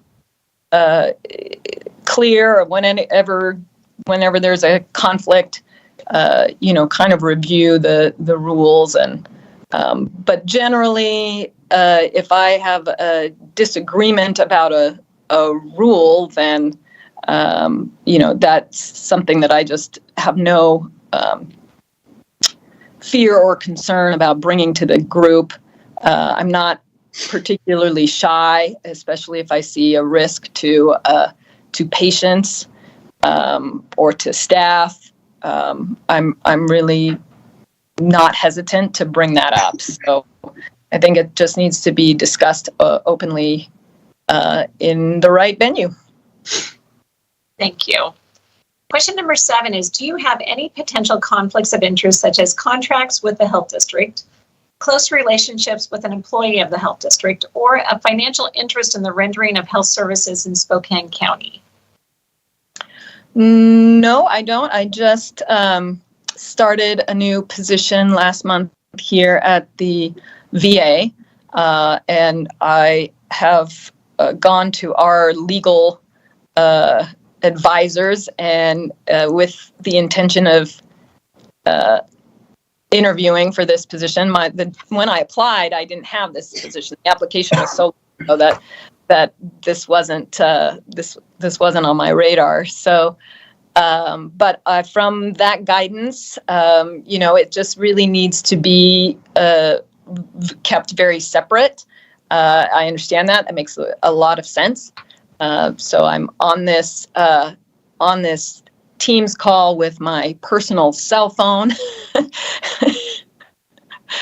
and not using my VA equipment. And it's every intention that be completely separate. Although I don't really foresee a lot of interaction. The patient populations even are quite distinct. As you know, the VA population is sort of, not that veterans aren't part of the community, but just it is a separate population. So I don't really even see the possibility of a conflict of interest. Okay, perfect. Thank you. So question number 9 is, please give us your opinion as it relates to naturopath or alternative approaches to community health? Well, so I am medically trained, went to University of Washington Medical School, so that's obviously a lot of the perspective that I'm going to come with. My residency was here in Spokane, and so that's really the perspective and what I keep up to date with. So my journals and my continuing education is all focused toward the medical doctor realm. However, saying that, part of that education, particularly in primary care, as we deal with chronic diseases and as we deal with prevention issues, we certainly like to include other modalities that could be helpful for a patient's wellness. I think it needs to be coordinated and inclusive and patient-centered, really. But I think all alternative, well, I guess I shouldn't say all because I don't know about all, but I feel like alternative modalities are important considerations and, need to be invoked to the betterment of the patient or the community's health. Thank you. So we're down to question 10. We have 5 minutes left. Look at you. I'm so efficient. You are. You're awesome. Do you have any questions for the panel that you would like to ask of us, or is there anything you want to further, go over in any of the questions that you've already answered? So we've got about 5 minutes. So just as kind of your chance, if there's anything else you want to talk about or ask us questions. Awesome. Well, yeah, I do have questions, and I'm glad to have the time to actually ask. I'm very interested also in that what the culture of this group is, or what you're looking for in the board, how you, what barriers you see particularly for this board, but also for Spokane Regional going forward. I will see if any of my fellow board members want to take that. I can offer some thoughts. This is Okay. Kevin Freeman. I think what the board is looking for going forward is attempting to strike a balance within our community. We'll call it Spokane County, attempting to strike a balance in Spokane County by assisting the district or leading or guiding the Spokane Regional Health District to providing the services that our community needs. As we've seen and has been made apparent through some of the issues that have been raised by the COVID pandemic, we have a pretty striking disparity or distance in what some folks feel we should be doing as a health district and other folks feel we should be doing as a health district. And so what we need to do as a board is understand that we represent everybody in the county. We represent everybody whose services or whose the district's services are intended for. And we need to strike a balance there in the way we provide those services. We need to provide our district services without ideology, without politicizing what we're doing. We just need to basically provide for the health of our community. And I think at the end of the day, that's really what we're trying to do as a board going forward. I'm hoping that the new structure of the board, and as the board continues to evolve over the next year or two, that will be something that is foremost in the mind of this board, that the goal is to avoid some of the ideological and politicized aspects that have come about, and that we can simply move forward to provide services that better the public health of of the county, and that's everything. That's our environmental public health, our food services, our opioid treatments, our epidemiology, our women and children, our WIC, nurse family partnership, all those sorts of things. So that's, I think, what we're trying to get to as a board is walking a balancing line within our community.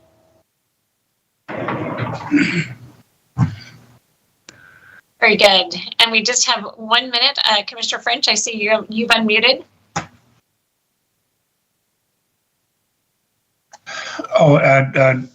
Quite frankly, Mayor Freeman made a lot of the statements I was going to make, so I just will second what he said. I agree. I think Kevin did a very nice job of summing that up for us. So so with that, we are at time. So Dr. May, I appreciate you and your time today with us. I appreciate you taking the time to go through the interview process, the application, and thank you very much. We appreciate it.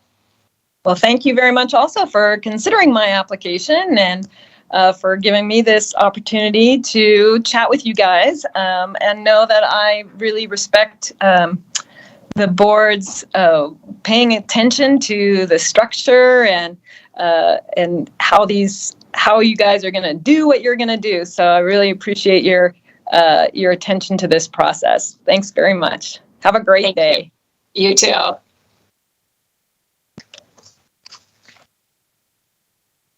Okay, it is 10:40, and so Dr. Denise Smart is going to be our next candidate. Here we go. Hi, Dr. Smart. Nice to see you. Hello, can you hear me? We can, thank you. So how this is going is we have 25 minutes total. I have 10 questions that I will just go through and ask each of the questions just to try to keep it a little, keep us on track and on time. At the end, though, the 10th question is if you have any questions for us. So we want to try to make sure we get through all of them to have that opportunity for you. We have your application, so we have, your resume and all that, already. So we know that information. So we are just going to start with the questions, and they are the same 10 questions that are being asked by every candidate. Okay. Okay. So welcome and thank you. The first question is, what is the role of Spokane Regional Health District in our community, and what is your role as a board member? Second part of that is, why do you want to be a board member? So that's really 3 questions. It is. It's, just put it all in one. I'm a quantitative person, so I'm saying, okay, what is the role? I was kind of hoping you would tell me, other than what you see in the newspapers, the more controversial things that sort of pop up. I would certainly think that the role of the board would be to tackle both easy and difficult issues and provide community perspective, because every member on that board has both their own community that they belong to, represent, and community can mean anything. I'm not talking about the geographical community.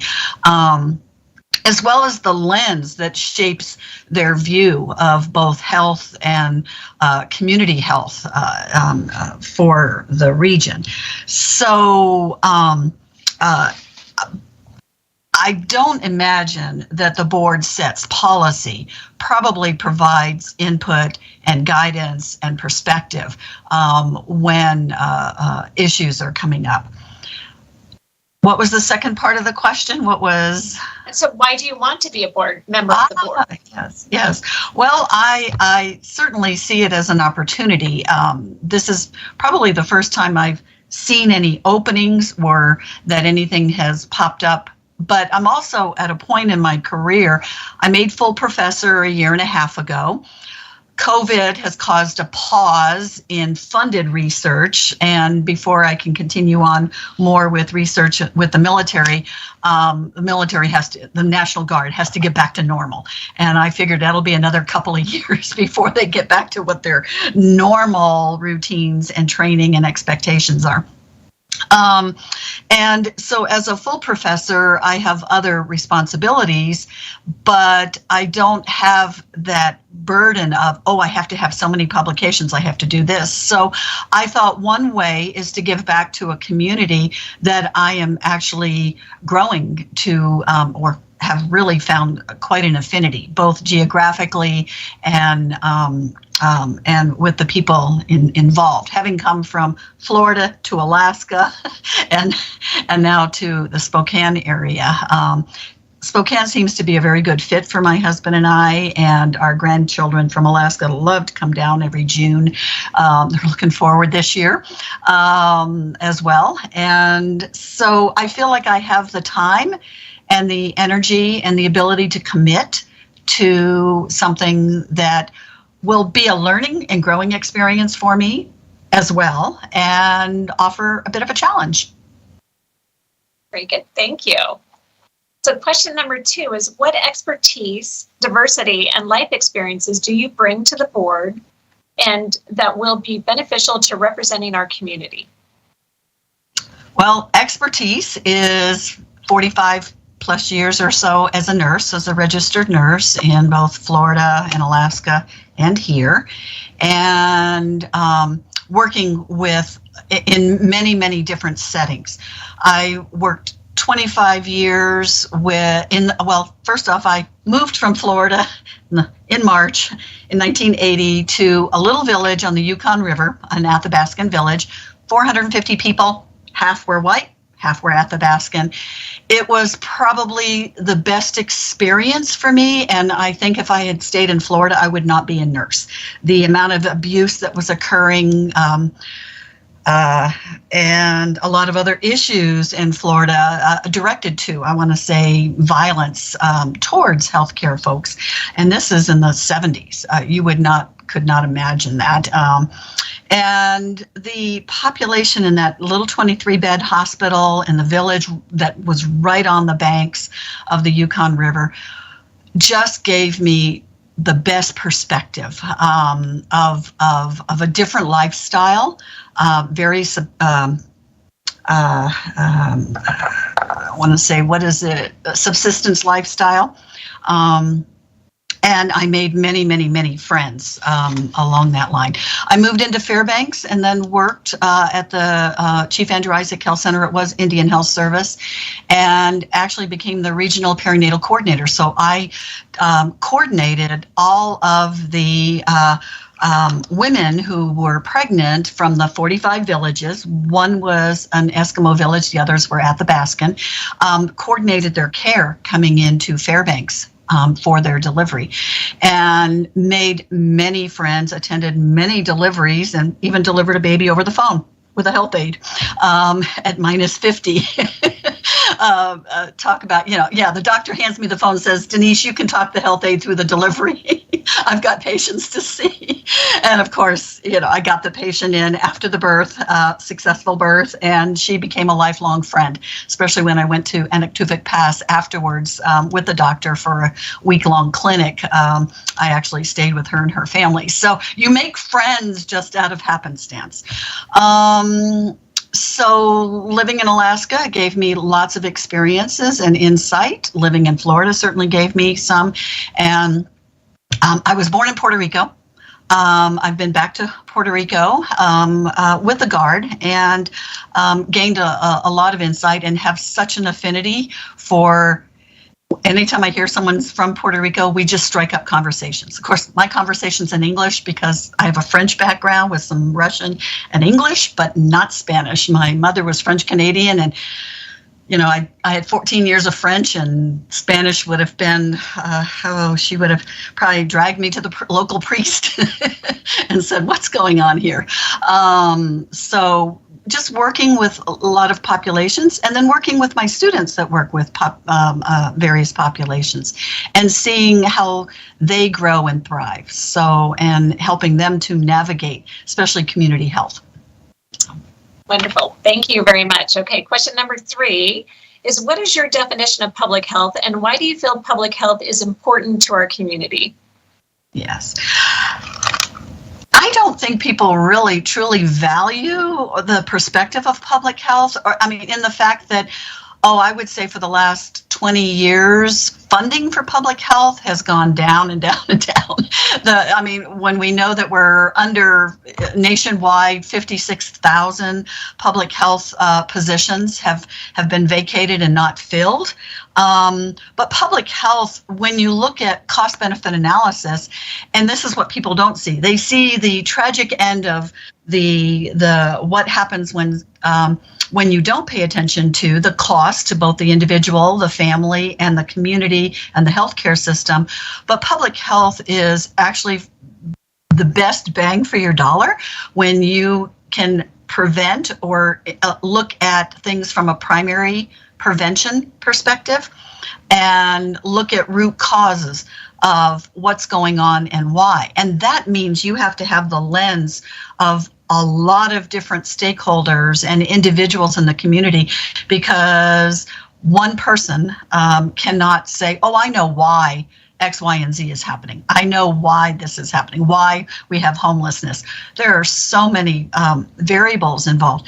Public health is challenging. I was a military public health officer for the 168th out of Eielson Air Force Base up in Alaska, as well as Fairchild, and absolutely ran 7 programs and loved what I was doing, both from an infectious disease, immunization, and occupational health perspective, as well as food inspection, foodborne illnesses. So I've seen and had to manage those programs and be inspected using military criteria to manage those programs. And so I feel that everyone really does benefit. They just don't see the benefits of public health. Thank you. Okay, question number 4. Other than the COVID-19 pandemic, identify with specificity 3 significant current public health issues and 3 future public health issues facing Spokane County. 3 significant ones. Well, I think we will continue to, so when COVID becomes endemic, that means endemic in my definition means it's what can we as a county, society, state, nation tolerate as far as losses. The average influenza minus 2020 and 2021 is responsible for about 26,000 deaths nationwide. We seem to think that that's okay, even though we keep trying to push, vaccinations for flu. So I think we will always have some type of an outbreak that could be vaccine preventable, always. I think for public health issues, I think water quality, when we look at what has happened in Airway Heights with pollutants from and across the nation with military bases and the chemicals that sort of seep down into the water table. I believe that fires, air quality, there's a lot of focus, and some of my colleagues are actually have some very nice grants to look at asthma, air quality, even pregnancy and the impact of air quality, i.e. forest fires, wildfires on health in our community. Because we're a large agricultural state, we certainly have issues of pesticides and exposure to that, to chemicals that also leach down into our water, but also into our home environments as well. So I think the biggest one is water quality, air quality, as well as monitoring foodborne illnesses, and there are other social kind of what we look at, those social determinants of health when we look at food deserts and equity and access to grocery stores in our community.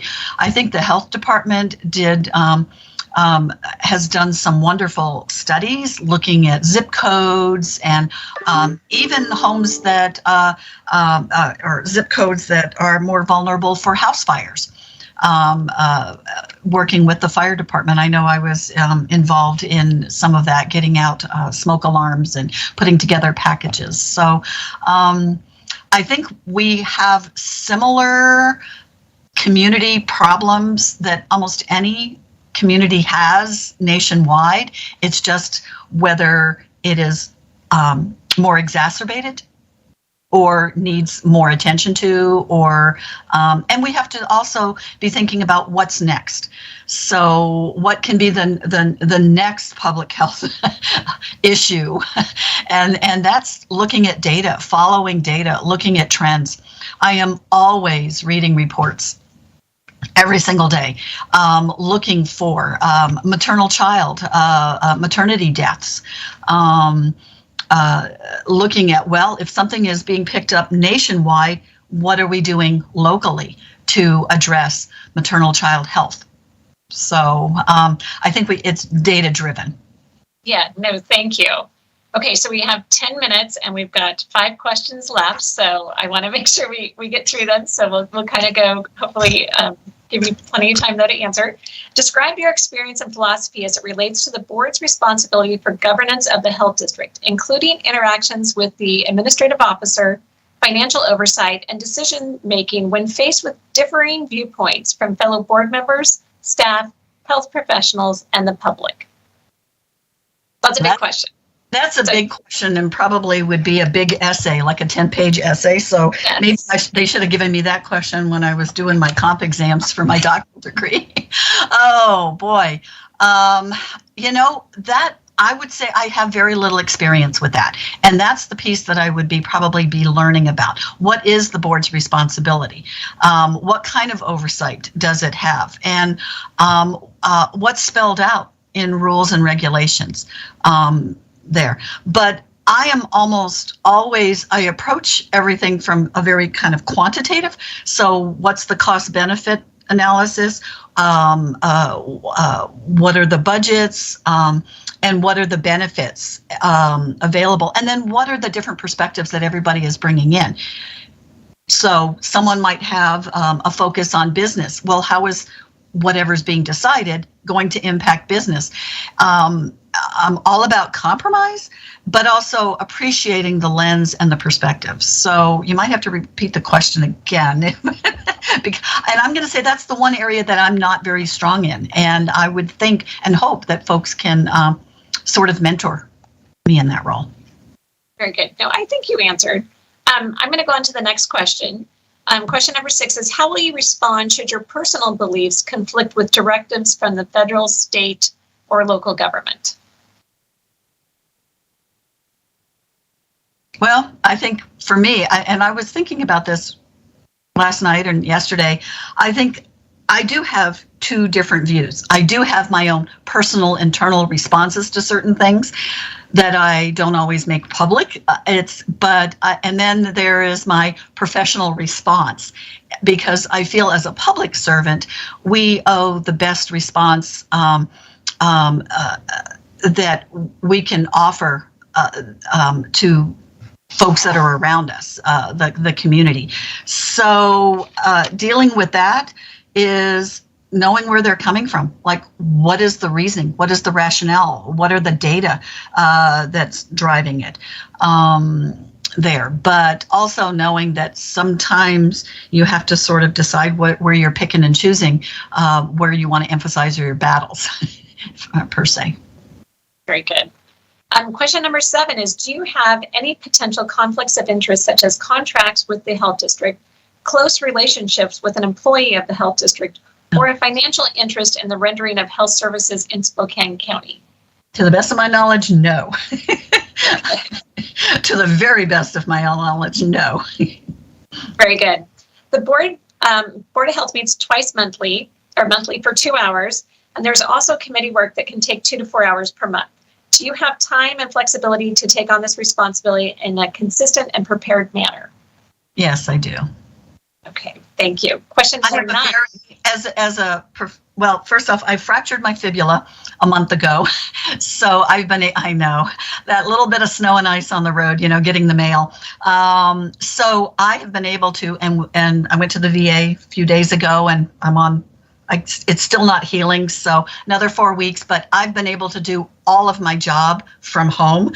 I have 2 computers. I have all my work here. I'm just as effective, and I have a lot of flexibility. I do things on Saturdays and Sundays and evenings. My students are always reaching out to me or other faculty. So I have a lot of flexibility being a full professor and an associate dean. Okay, thank you. Question number 9 is, please give us your opinion as it relates to naturopath or alternative approaches to community health. Oh, yes. I would say the complementary and alternative approaches to health. I am a big advocate for and a big user and have trained in aromatherapy.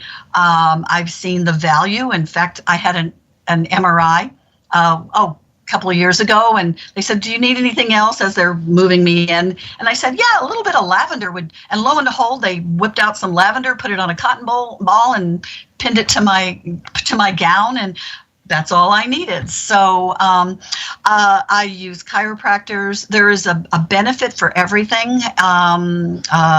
Naturopaths, chiropractic, they all see the world and treat the world within their frame of reference, their model, their holistic models. So yes, there's a big role for that in our community. So very good. Thank you. So last is, do you have any questions for us? And we have just under 5 minutes. So any questions for us that you would like to ask, excuse me, or anything that you would like to follow up on any of the other questions that you did answer? Yeah, so someone could tell me, what is the role of the position that I'm interviewing for? What do you see as a board member's role? So, or what has your role been in the past? Yeah, no, I'm going to, Mayor Freeman is on the line, and he's actually done an excellent job of discussing this, if he would like to take this one more time. I can't see if Kevin's unmuting or not. He's still muted. I've unmuted. There we go. Had to situate myself. So I answered this, and I'll answer it quickly. The role of the Board of Health, the way I see it, is a governance board. We are the board to provide the oversight, the policy direction, the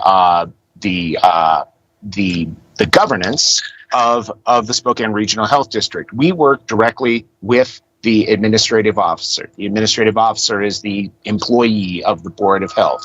And so we are responsible for addressing issues and concerns that the administrative officer brings to us with respect to policy, with respect to finance. We are expected by our public to administer or provide the resources and the direction to the administrative officer to allow the board or allow the health district to function and provide the highest benefit to the community with all the programs that the district provides: food service or food safety, environmental services, immunology, epidemiology, all those sorts of things.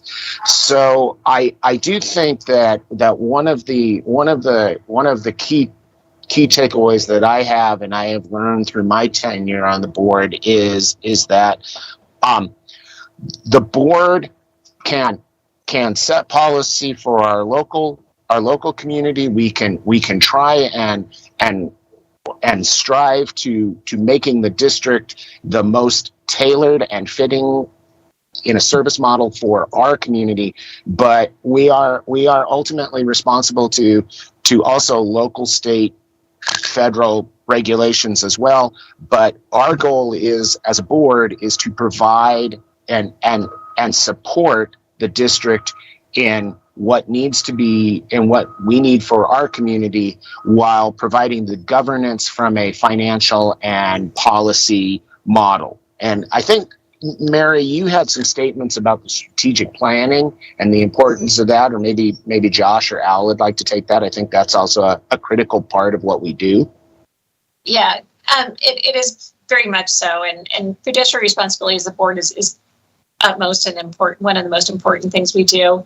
And then it is being part of that strategic planning process and having that input into that, because that is what will drive the policies of the health district as we move forward. So that is a key piece of what the board does in helping then, be able to provide the guidance to the administrative officer and to the district. Great, thank you. Yes, I've had some interaction in the Tri-Cities area, visiting and interacting with the folks from their health district when I've had students doing projects there. And I've always been impressed, especially they have their wall of folks that have been there for 45 years. The commitment, the level of commitment that folks in public health have is very deeply ingrained into their every molecule of their body. So yeah, no, I have great appreciation. Yeah, it is definitely public service that they are providing and doing, and are just tremendous employees and workers and community members. I mean, it's amazing what our health district employees are doing and providing. So we are out of time, but I do want to make sure that I let the public as well as our board members here know that Dr.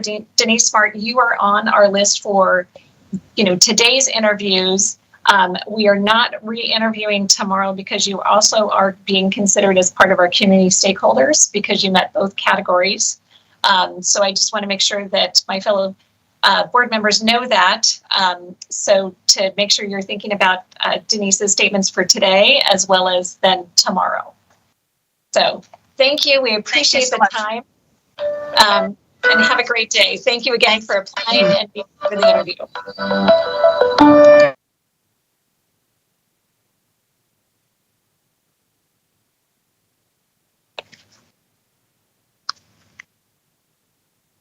Okay, so the next one we have is Dr. Kinley at 11:05. So I'm hoping I see he's on. Okay. Dr. Kinley, you're muted. Dr. Kinley, you're muted. There we go. Okay, I'm not in the same time zone. Hey guys, you got to be over there while I'm dealing with this. Sorry, we're on vacay, so I didn't think I was gonna have Wi-Fi, but fortunately I do. Let me fix it there. No, that's awesome. So, Dr. Kinley, just so you know, we've got 25 minutes. We have 10 questions that we're asking everybody the same questions. We have your resume, so we know what that was as we move to this phase. So it is just the 10 questions, and we will be sticking to timeliness. The last question is, though, just asking if there's any questions you have of us that you would like us to answer. So, so anyways, I'm going to start with the first one, and I'll ask all of them just to kind of keep us moving along. What is the role of the Spokane Regional Health District in our community, and what is your role as a board member? And second part is, why do you want to be a member of the board? So the health district's role is to communicate messages that we believe would support the best interest of public health, trying to balance the role of individuals with the public atmosphere as a whole, which can be challenging as we've navigated the coronavirus and constant updating over the last couple of years. It's been challenging. Especially when you're looking across and see different states, including some border states, are doing things differently than we do. And so it's just trying to figure out what's the best information. And as we look abroad, we now have different countries implementing with international travel. So it makes things tricky. So the goal is to do what's best for our immediate vicinity in Spokane. The reason that I want to be on the board is because, one, I've already been on and I want to continue to serve the community. I have a slightly different lens in which I look through public health, being a practitioner with a primary care practice with a slightly different slant. I'm not the traditional conventional medical doctor. So that gives me a voice of a different patient population within the community that is not always expressed. I've had a lot of people come and say to me when the board was changing directions because of the state law and then having to finish in December, they were hoping that I would reapply because they wanted and they felt like their voice wasn't being heard to some extent. So that's why I wanted to continue to be able to say, yes, I'm staying up with the regular public health mandates and I'm doing webinars and CE and continuing training around everything that's going on. I was just on one a couple of weeks ago and it was about coronavirus and it was with a medical doctor presenting, and he and I were actually going back and forth and discussing a few things, and we both were in agreement on a lot of different areas. And so it was being able to merge both of those particular facets. So that's why I want to continue to be on the board. Thank you. So question number 2 is, what expertise, diversity, and life experiences do you bring to the board that will be beneficial to representing our community? So I personally have a primary care practice as a naturopathic doctor.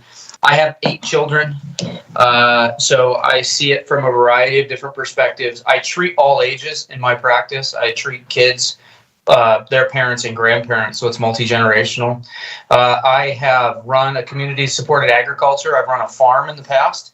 What my wife and I had probably 12, 13 years ago. It was actually in Spokane.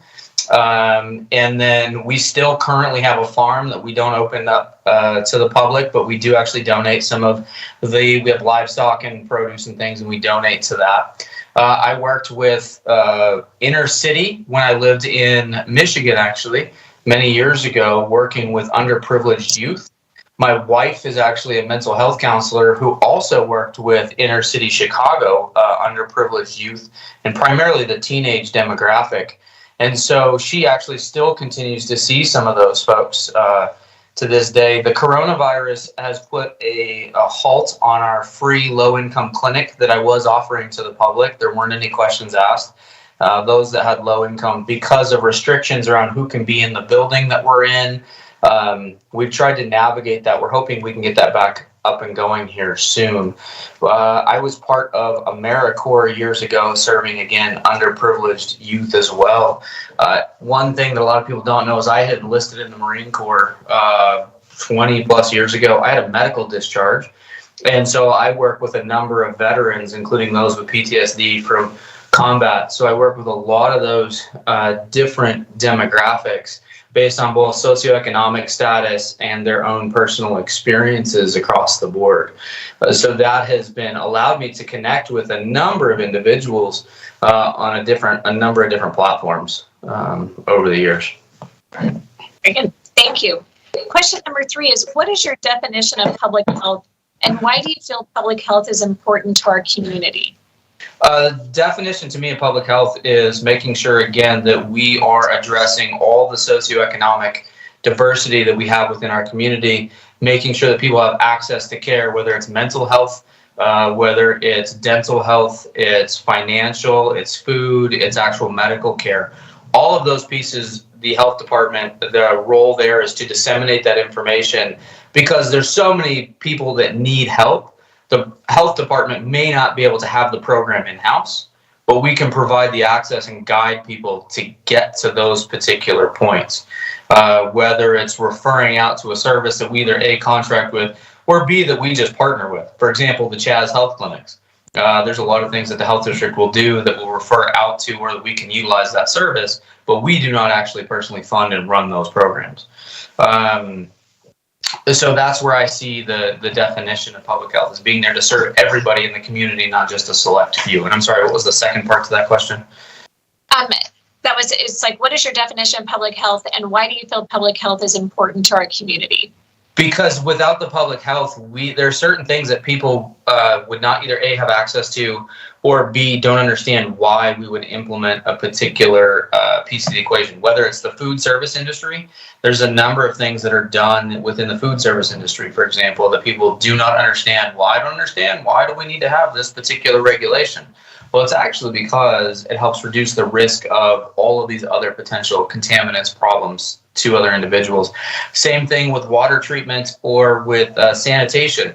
There's a lot of people building right now out in rural areas, and they don't understand the issue around septic and all the planning and all the things that have to go into that. And there's some really solid reasons around why we have to go and make sure we have the engineers involved, or that we have to have planning involved. Because if you don't, it will impact your neighbor's health, potentially their livestock, their kids, etc. So all of those facets have to be encompassed, and that's why it's taking care of everybody, whether it's inner city or rural, which we both have in the regional health district. Very good, thank you. Question number 4 is, other than the COVID-19 pandemic, identify with specificity 3 significant current public health issues and 3 future public health issues facing Spokane County. Number 1 is mental health. Mental health was an issue prior to COVID. It's gotten worse with COVID, and it's going to continue to be a challenge. Number 2, we have concerns around substance abuse. Again, it was there before the pandemic. It has increased with the pandemic, and we are looking at adding additional treatment facility within the regional health district because we saw that need coming, and that was prior to COVID. So those are 2, really, really large issues. The third issue that I actually still see is access to healthcare. That issue was there before. We've talked about it, and we've put ideas forth in the board. And the problem is one, some people don't have public transportation. So trying to navigate, how do we get them to a facility? Number 2 is we have folks that only have so many low income spaces they can take if they're Medicare, Medicaid. And once those are full, where do we send them? So I actually see access to care as being the third particular area for the whole region. Great. Question number 5 is, describe your experience and philosophy as it relates to the board's responsibility for governance of the health district, including interactions with the administrative officer, financial oversight, and decision-making when faced with differing viewpoints from fellow board members, staff, health professionals, and the public. I'm happy to say that again because it's a mouthful. Yes, I will actually have you repeat that for me. Okay. Describe your experience and philosophy as it relates to the board's responsibility for governance of the health district, including interactions with the administrative officer, financial oversight, and decision-making when faced with differing viewpoints from fellow board members, staff, health professionals, and the public. So my personal viewpoint and experience is that we've had some difficult decisions when I was on the board the last couple of years. We've run into some spots where we didn't all agree. But the role that each one of us has is to represent whether it's your particular constituents, if you're elected, if you're appointed, who's the demographic that you may work with more, and making sure that their voice is heard, but then figuring out how to have a discussion, a rational discussion, and realizing it's okay if we don't always all agree, but as long as we come to a consensus on the issue. And that's what we're supposed to do, is we put forth the different opinions that we may all represent. We discuss those differing opinions, and once that happens, the board makes a decision.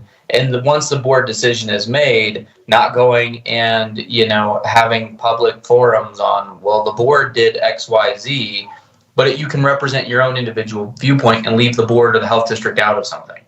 Because that's where you have a difference in citizen versus the board. So not discussing the board matters publicly, outside of it's a public meeting act, those kinds of things. But really, we're going to have differences. If we don't, I really think we underserve our community, because we've had lots of good discussions around differing points. One of them was the legislative agenda and looking at, I had differing opinions on certain things that I wanted to watch medically. And some of it got in and some of it didn't, because there were really good points brought up by a number of board members. But it also brought to the attention some folks some things to think about that they hadn't before. So that's really what I see, how I see it work together, is that, yes, there were some things that I didn't always agree with, and I didn't vote for everything that we did, but I've supported everything that we did 100%. because we are a group serving the community, and it's not about me, it's about everybody involved. Okay, question number 6. How will you respond should your personal beliefs conflict with directives from the federal, state, or local government? Honestly, it's going to depend on what we are, because that's a broad particular piece. Different folks will have different religious viewpoints, for example, and so that's where things can get really messy for an individual. Are we talking about, is there a direct conflict with religious objective versus the governing opinion? So, for example, I've had patients that have come in over time and had issues with childhood immunizations, and the childhood immunizations that were derived using aborted fetal cell lines. Not all of them do that, but there's a couple out there that do. It's well known which ones those are. And those, to go to school, you have to have a immunization or an exemption. So there's roads that we can navigate those things.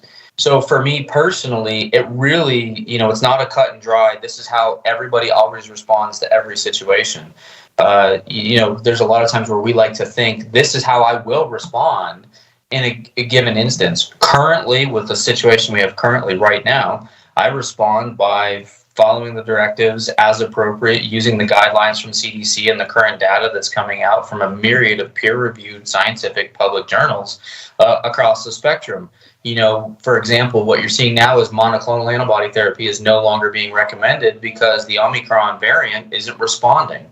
And the one that does respond is in short supply. So we had 3 or 4 monoclonal antibodies, and now people are going, where did they go? Why can't we get them? Because the public doesn't realize that it's no longer working. So it's trying to stay up to date with those. And that's where, again, just being in conflict, it's going to depend on the individual situation. I just don't have this is how I'm always going to respond, because I never know what's coming next. Thank you.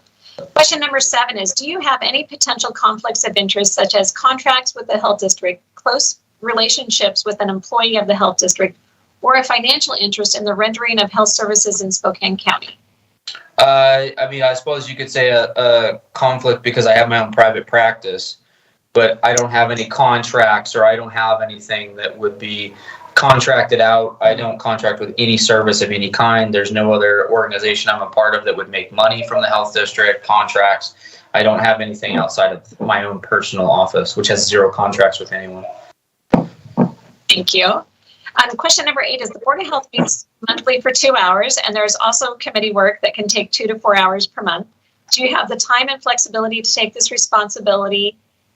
this responsibility in a consistent and prepared manner? Yes, and I met that previously when we had those, so that's not an issue with enough notice that I can schedule my patients around it. Even with some of the emergency meetings we had, I made a number of those. I couldn't make all because of my patient load, but normally, yes, not a problem. Thank you. Question 9 is, please give us your opinion as it relates to naturopath or alternative approaches to community health. So I happen to be one. So that's an interesting question. The way that I see it is that we're supposed to use evidence-informed practice.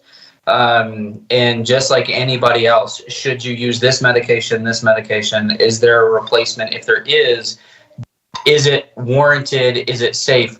The most classic example is actually statin use. So statins are used for high cholesterol. And a lot of people will come in and say, oh, I want to use red yeast rice because it's natural. What people don't realize is red yeast rice contains a statin, which means you have the exact same side effect profile that you would if I gave you atorvastatin. So just because it's a natural thing does not mean it's automatically safe and or effective. You have to understand how it's being applied and why it's being applied. I do think that we have a number of opportunities if we look around the world. For example, when COVID first hit, England was giving out vitamin D because there was a direct link to vitamin D status and COVID mortality rates. They were sending it out to all their nursing homes. We did not do that. And that would be considered an alternative approach. So that's where I really see my role fitting in, is saying, hey, yes, we need to make sure that we're, being safe, washing hands, doing the masking thing, especially when somebody's symptomatic and all of those pieces. But hey, did you know we could also add a couple of these other low-cost interventions in and potentially improve public health across the board? And maybe figuring out we shouldn't send it to kids because their risk is relatively low and recovery rate is incredibly high. But the folks in a skilled nursing facility, maybe we should look at spending some of our dollars there to prevent overwhelming the hospitals. So that's really how I see my role fitting in. And because that's the world that I live in, that's the viewpoint that I get to see all the time. And I'm in contact with colleagues who are doing research and actually getting research published so that we can say, this is what we can bring back to the public health world for a different lens to look through that may be just as effective, which is why I've enjoyed talking to Dr. Velasquez. Very good. Thank you. So we have about 7 minutes left. Those are all of our questions. So the last question is, do you have any questions for us on the panel? As well as you can, further discuss any of the other your answers if you'd like to. Really, I don't have any questions. I've been very fortunate. I've been grateful to be able to serve on the board previously. I'm really hoping I get to continue. I wanted to be able to continue this so much, I had to figure out how to make this work. I'm in the middle of the mountains, nowhere with no service really, and I was fortunate to get it. So I really do. I would love the opportunity to continue to serve the community. I realize that my perspective is not always going to be the most popular. And that's okay. My job is not to have the popular perspective or opinion, but it is to put forth what is relevant and may be useful. And that's really what I want to be able to do, because Dr. Velasquez is great. He's the doctor that's there. He's the face, but there's a huge staff at the regional health district giving him epidemiological data, and it's all coming from a similar perspective and viewpoint. So this really allows me as a licensed primary care physician with a different slant to give some other information for input, just even if it's just the informative component. So I'm really hoping I get to continue. I've loved being on there. I'm hoping that we get to go back to face-to-face meetings, because in the 2 years I was on the board, we had 2. All the rest of them were virtual the entire time I was on the board.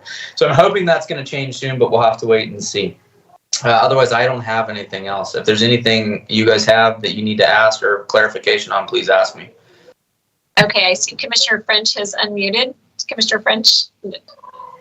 No, I don't have anything else. No, thank you. Okay. Very good. No, I appreciate your time. I appreciate you reapplying. Yes, no, you were a very diligent board member, so I appreciate all the effort that you made as a board member. Yes, there ended up being more special meetings than we anticipated, but that's how it works. But I do have to say you did attend, most of them. So I thank you for your service on the Board of Health, because it was, very important for all of us. So you're very welcome. Thank you very much, and I look forward to hearing back from you guys. Yeah, and thank you for finding a way to do this today. We really appreciate it. You're welcome. You guys take care. Okay, you too. Enjoy your vacation. I will. Bye.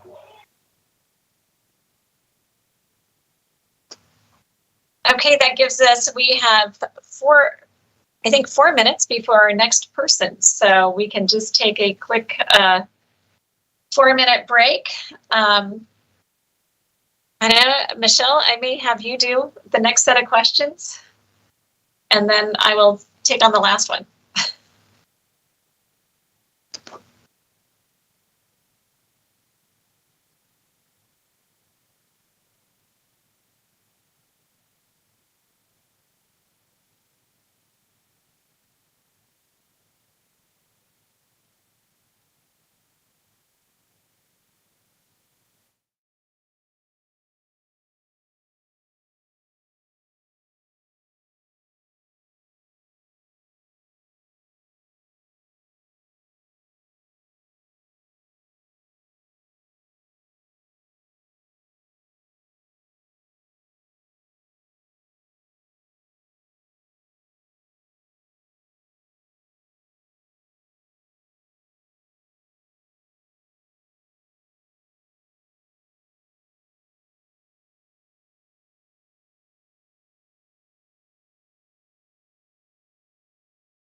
Like those precious few minutes go by quickly.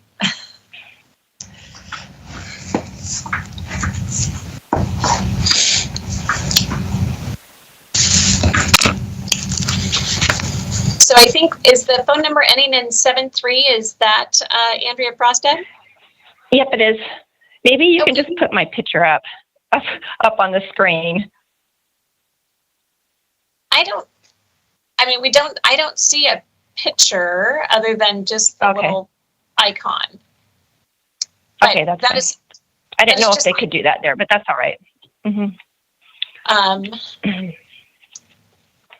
I don't know if we can or not. If we can, I'll have them do that. But if not, you're just fine. Okay, great. We will go there.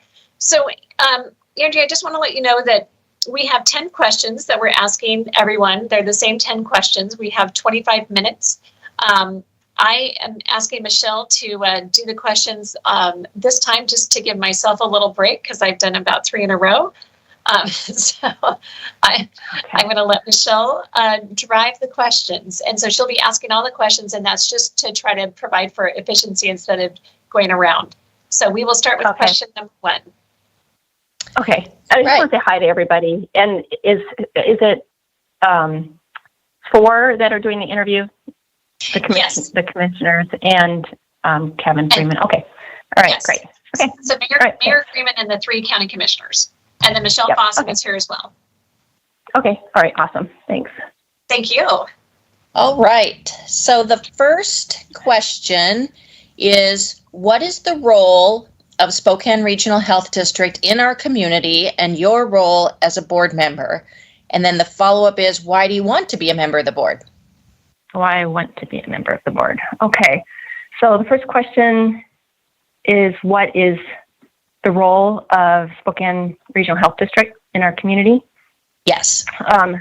Okay. So basically, that is this providing basic essential services and needs for community members, providing improving health for the members in that community.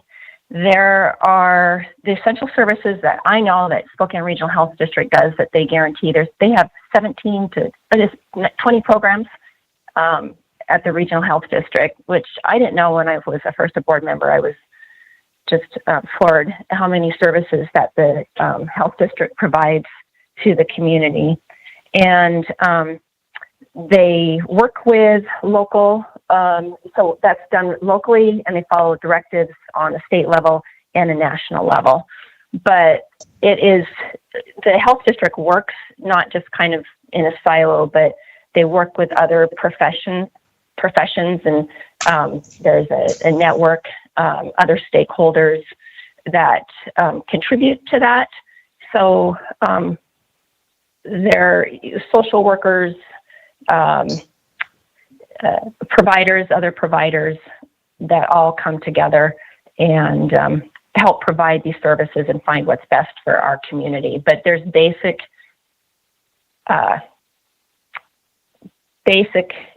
services that are guaranteed to our community. That's what the Spokane Regional Health District does. And then what was the next question was what I do as a board member. Was that the question? Yes. Okay. What we do as board members, we help make goals and prioritize, basically create policy that is helps lead and meet the regional health districts, Spokane Regional Health Districts, what objectives they're pursuing, and how what they're doing in the community.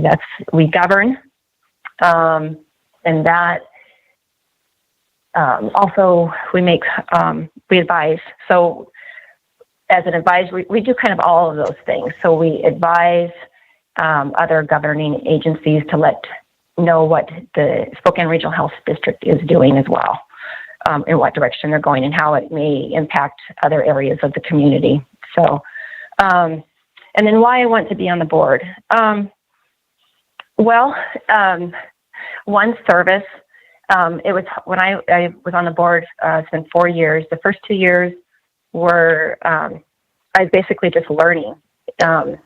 I came into this not knowing exactly what public health was, what I thought it was and what it is. It were two different things. And it was very humbling, and I really appreciate what the Spokane Regional Health District does in the community and all the people who run these programs in the community. That is one of the reasons that I'd like to be on the board. So service. But I would like to be on the board for oversight, just seeing how things are run. And that's not actually getting into like oversight, just to be sure that we're following the health districts, following the things that they should be doing, the financial responsibilities, and making sure everything's flowing good there. And that way, accountability and I guess leadership, meeting with stakeholders and different things like that I enjoy that aspect of it. So I guess a lot of it is probably oversight, accountability, and service. Thank you. Question number 2. What expertise, diversity, and life experiences do you bring to the board that will be beneficial to representing our community?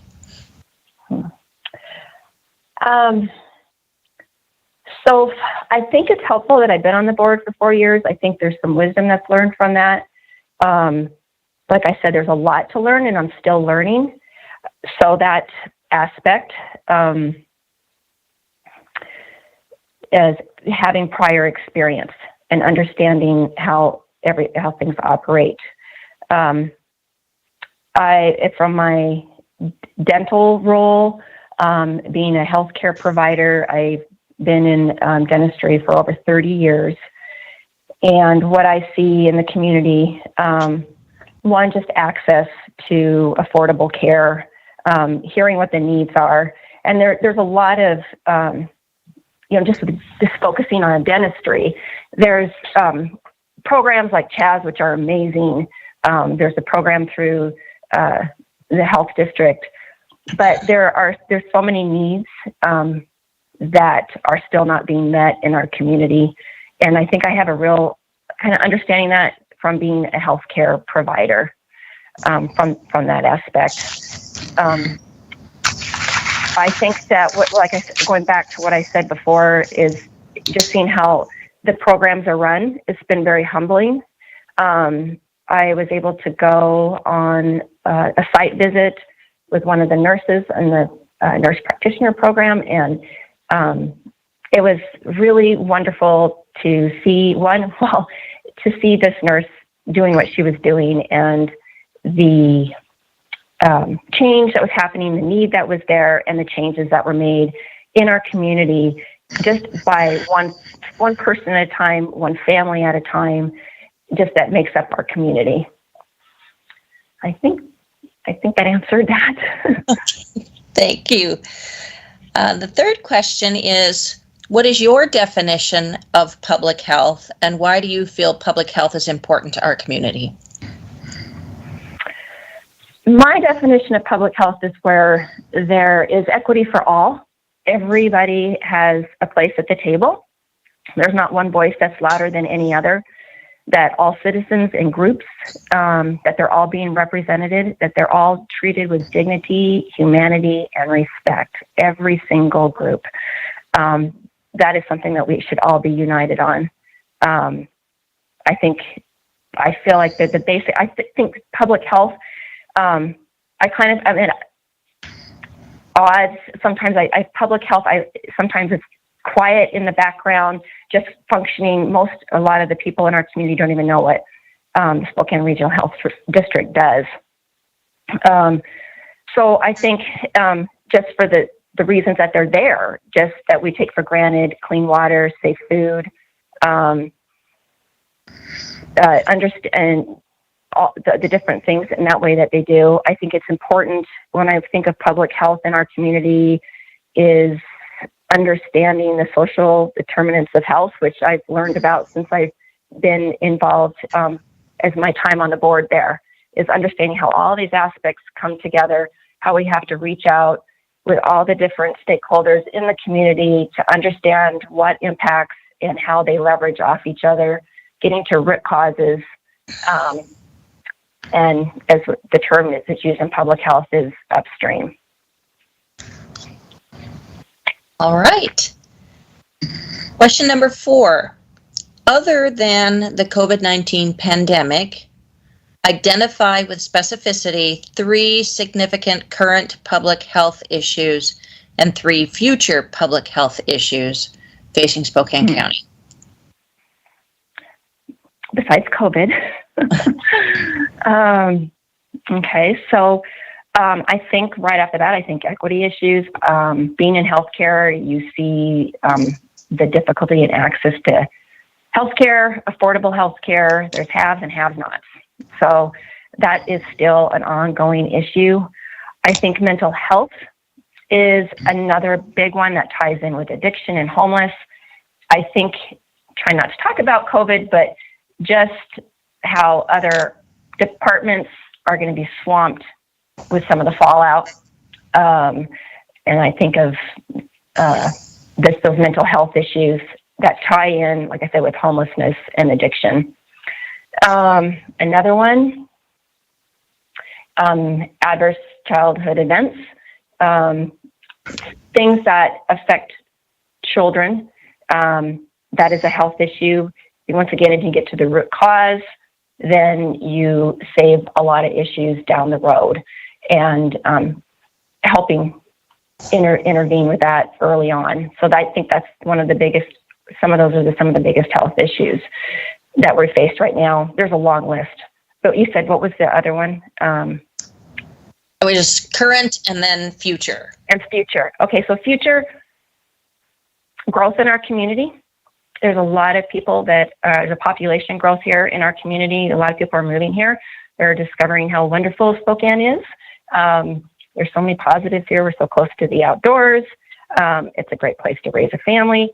So housing costs, and that's the issue. That's part of, looking at the economic side of things on those social determinants. But so the growth in our community, an aging population, that's as that grows, that population that we have, memory issues, not having that elderly population get lost and falling through the cracks, and the cost of care. Let's see, chronic disease, autoimmune, that one is probably current and future, past, current, it's ongoing, just chronic disease.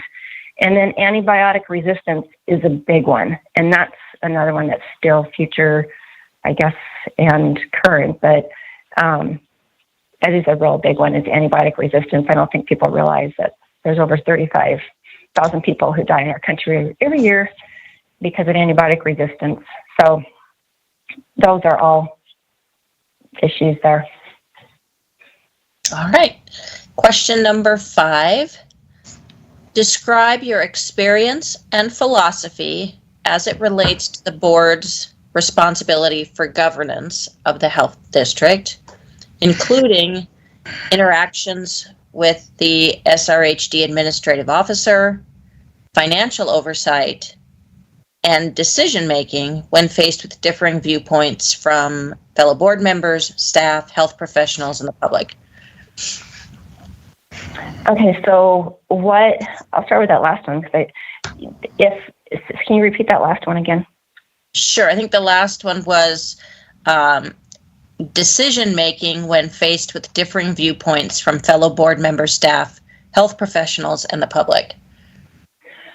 Okay, so if I have a different opinion or a viewpoint, then that's where that is discussed.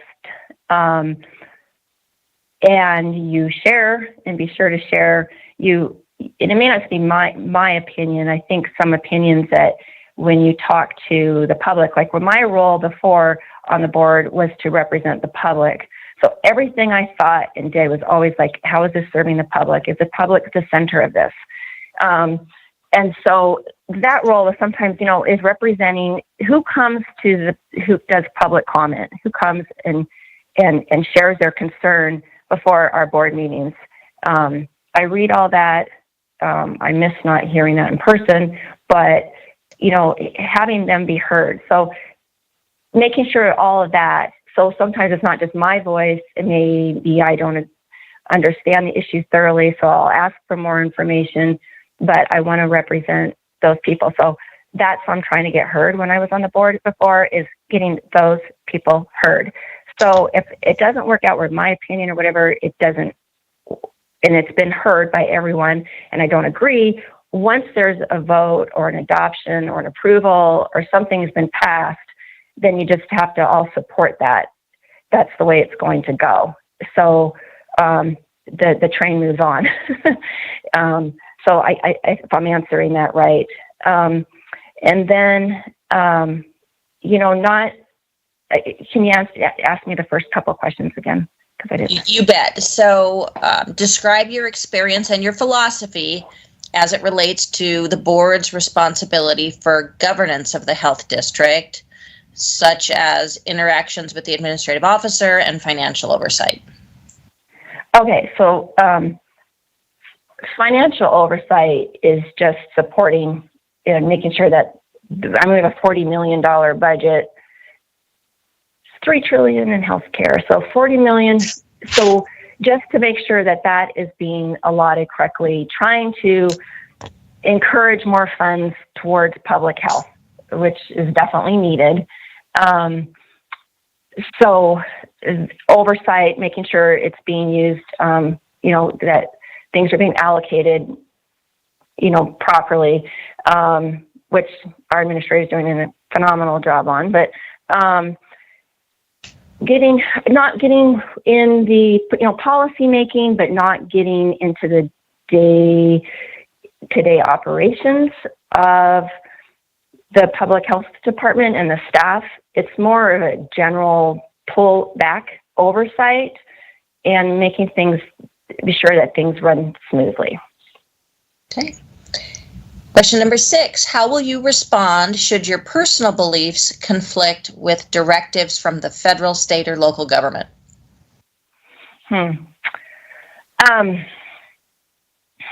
Well, if a directive comes down, I guess it depends on how it comes down, because I would want to make sure that, once again, that everybody had a voice at a table. Everybody had that the directives were evidence-based, thorough, transparent, that there's been, discussions have been had. Once again, you're back to having, support decisions. Once the board makes the decision, that's the way it is. If I have questions, about a policy or something that's coming down, usually I'll reach out to someone. I will call. You just have to support those. But I think that you go back to having local level. What is the local level input of that? How is it going to affect Spokane as a community?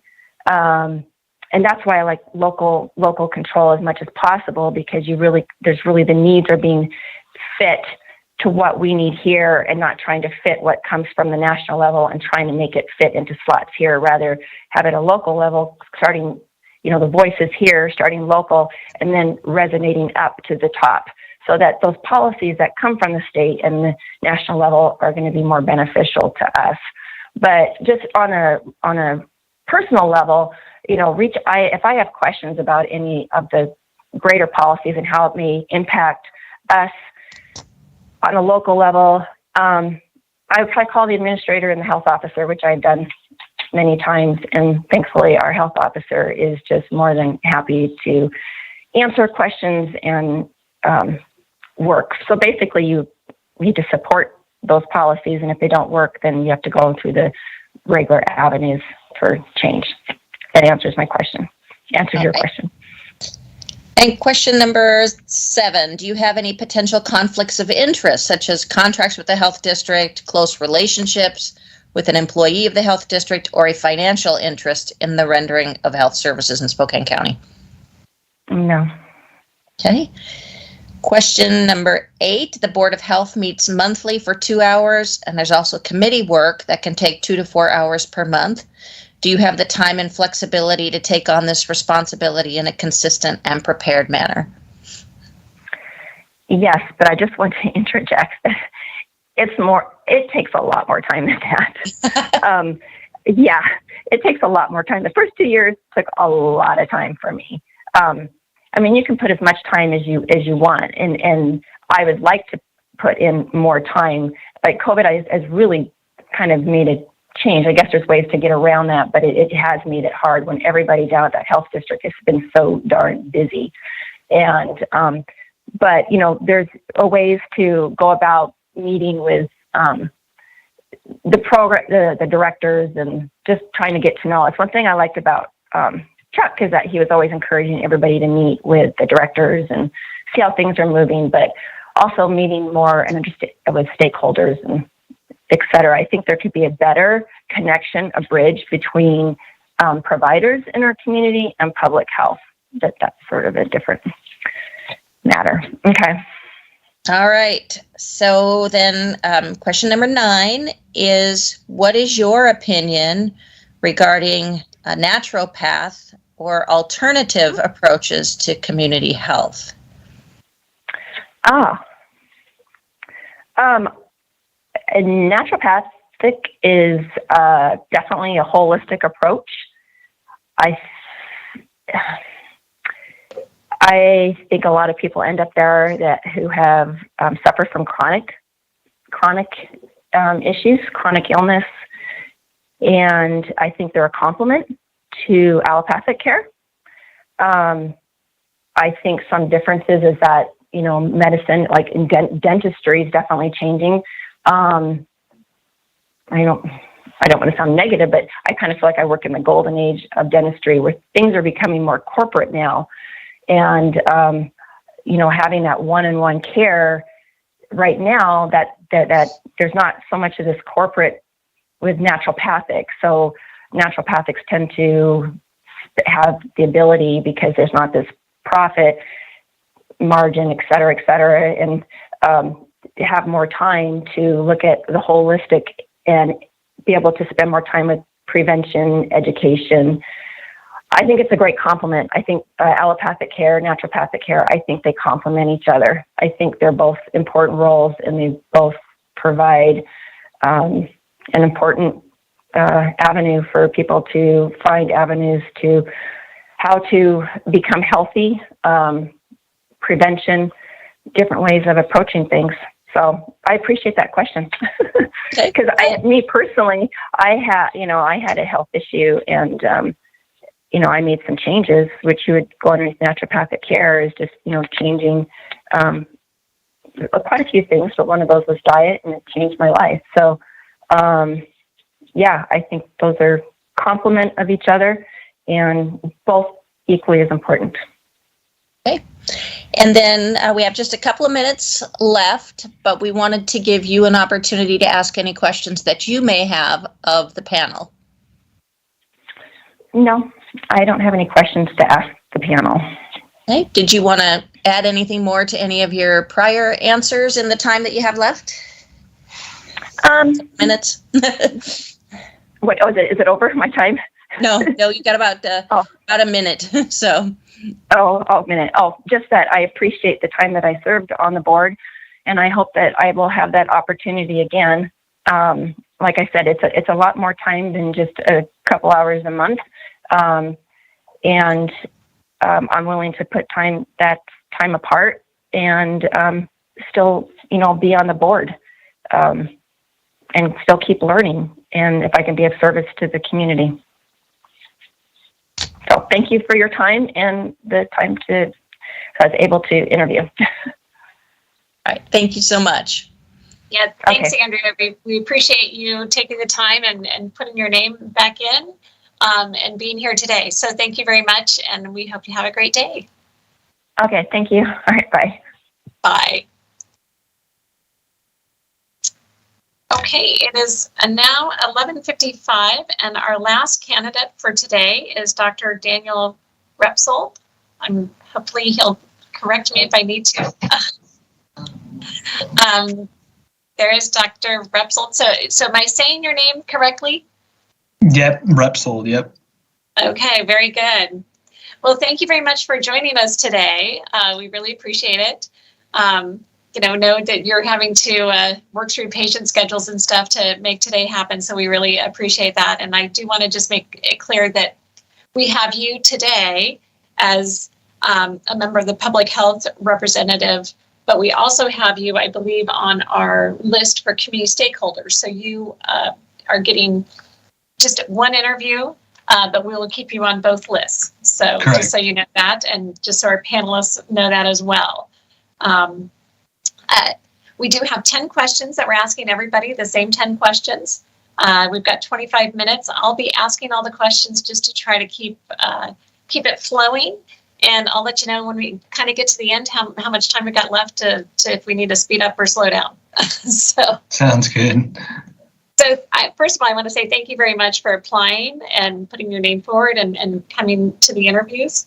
And then I'm going to start with the questions. So first one is, what is the role of the Spokane Regional Health District in our community? And what is your role as a board member? Second part to that is, why do you want to be a member of the board? So the Spokane Regional Health District provides a lot of different, or fills a lot of different roles in Spokane.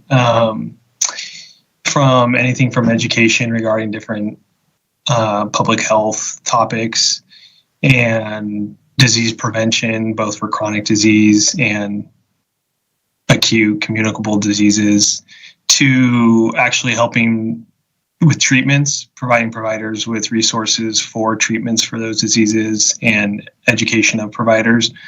They also help with just various public health issues with regard to like restaurants, foods, pools, schools, child medicine as well. So they fill a lot of different roles. I think as a board member, the purpose is to help facilitate that, help guide that, and be working with the administrative officer on, passing budget, working on all of the different offices that are involved with the Spokane Regional Health District, and helping oversee all of that. As personally wanting to get on this board, actually, I was asked by my employer, Excelsior, who I work for. They were the ones that asked me to apply to this board. I think partially is help represent Excelsior and just another place to have a voice and be present. And then personally, an interest just with, as a primary care physician, providing and helping my community be more and more healthy. And this is yet another way of many ways that's able to happen. But I think overall the health district does a ton. They have a lot of different tiers of, departments and everything that goes on through it. And the board is to help kind of oversight and give some direction there as well. Pass policy as needed and those types of things. Thank you. So question number 2 is, what expertise, diversity, and life experiences do you bring to the board that will be beneficial to representing our community? I think personally I can contribute in various different ways. Like you said, being employed by Excelsior is, I think, something that is helpful. Excelsior's been around for 40 years here in Spokane, and even longer before that under a different name, and has worked hard with behavioral health and outpatient inpatient services, as well as their school and now in primary care. And so that's one avenue to come from. And then personally, growing up in Spokane, I've been here since like 1991, grew up through the elementary school system, public school system, and then, went to college here in town and worked for PAML a couple of years after that. And other than 4 years for medical school, I've been in Spokane the whole time. And so I've been able to kind of experience it and see it from different stages of life, being able to see it change over time. And I think that's a huge thing. I personally will be able to help contribute, and just a perspective that I'll have. And then doing residency here as well in Spokane, and staying in Spokane to practice, I think just from the provider standpoint, being in primary care, healthcare, also will definitely be something I can offer. Thank you. So question number 3 is, what is your definition of public health, and why do you feel public health is important to our community? Definition of public health, I would say improving the health of the community that you live in, working together to overall improve the health and to foster the most flourishing you can for the population. Specifically with regard to disease and disease prevention, as well as treatment as it arises. What was the second part of that question? And why do you feel public health is important to our community? Oh, right.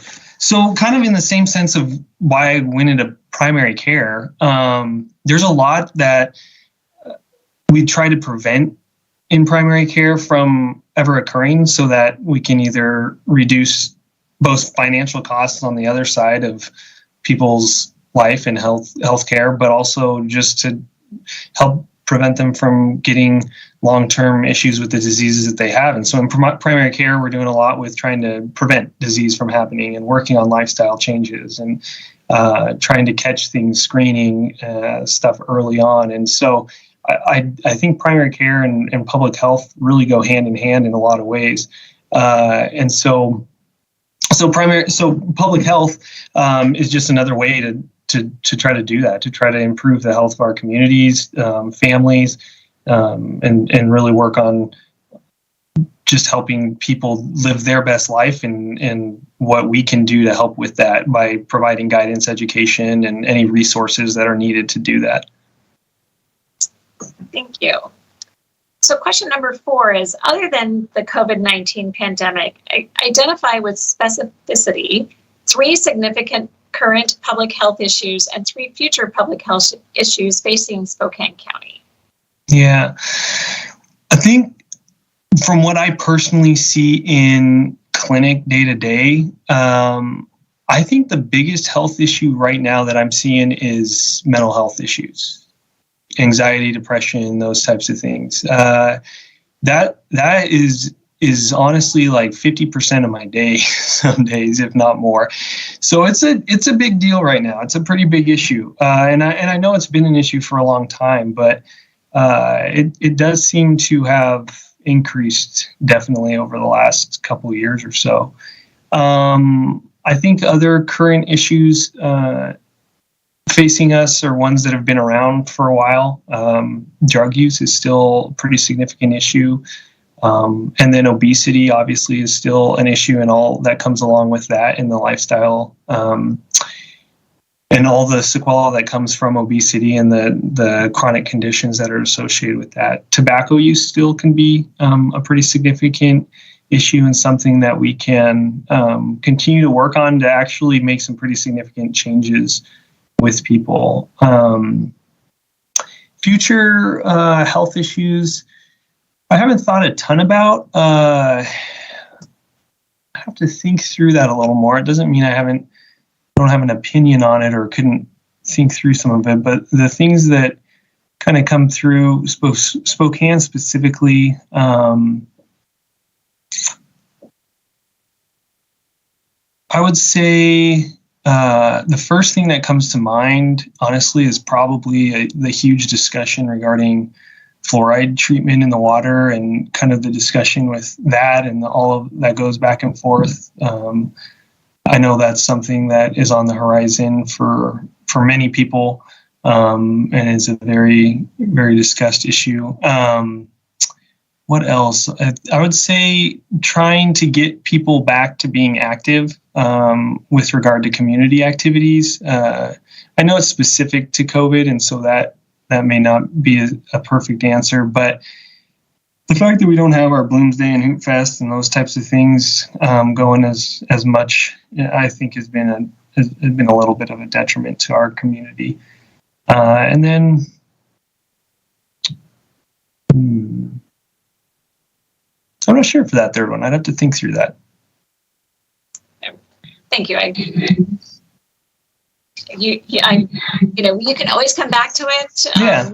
But I think you've answered the question. So, question number 5 is describe your experience and philosophy as it relates to the board's responsibility for governance of the health district, including interactions with the administrative officer, financial oversight, and decision-making when faced with differing viewpoints from fellow board members, staff, health professionals, and the public. I'm happy to, that's a loaded question, big question. I shouldn't say loaded question, big question. I think I got most of it except probably the first 3 seconds of it. I'm just kind of touching base on how we navigate that.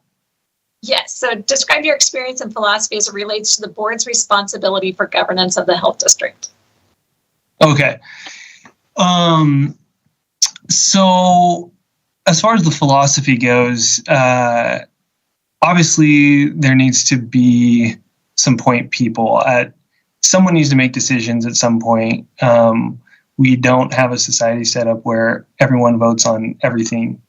And so at some point we try to get some people that we think, hey, we think they can do a good job making some decisions. We don't have to have every decision come before us. And so that's part of the philosophy of having different groups, and it gets higher and higher, and you have a board, and then you have an administrative officer trying to make those decisions as well. And I personally think, though, that obviously the community should be should be taken in consideration. Absolutely. I mean, we're doing this for the community. We are a service to the community. The ultimate goal is to provide the best health for the community. And so we do want to take in consideration what our community that we're serving, what their interests are, what their desires are, and what they see as their best and most important issues. Personal experience as far as, helping navigate those things. I'm curious. I mean, obviously I won't know until this is actually occurring, but the dynamic between the administrative officer and the board, and then all the different leaders of the various organizations or subgroups, subcommittees of the Spokane Regional Health District, how much interplay the board has with all of them, or if it's just the administrative officer. It appears, just reading through different things, it looks like the board and the administrative officers do a lot of interacting, and the administrative officer then does most of the interactions with other leaders in the regional health district. But as far as just different views and whatnot, since grade school, I mean, honestly, working with group projects through every aspect of life, you have to work on a team and learn how to navigate things, and not everyone on the team agrees on things, and you have multiple different opinions. And so every aspect of life, we've all done it. You have to work with people and navigate those relationships. And it's something I think I do a very good job at. And I try to balance between making sure that, we know where we're headed, where we want to head, and we're trying to get there, while at the same time accommodating different viewpoints and being respectful of people, listening to different opinions, and then also making decisions and moving forward on things that do have to happen. But yeah, whether it's been in medicine or just personal family life, I mean, we're constantly dealing with differing opinions and figuring out how to still maintain and keep good relationship with the people around us, while maybe possibly having differing questions or differing viewpoints. If that answers kind of what we're getting at with that. Thank you. So question number 6. How will you respond should your personal beliefs conflict with directives from the federal, state, How will you respond should your personal beliefs conflict with directives from the federal, state, or local government?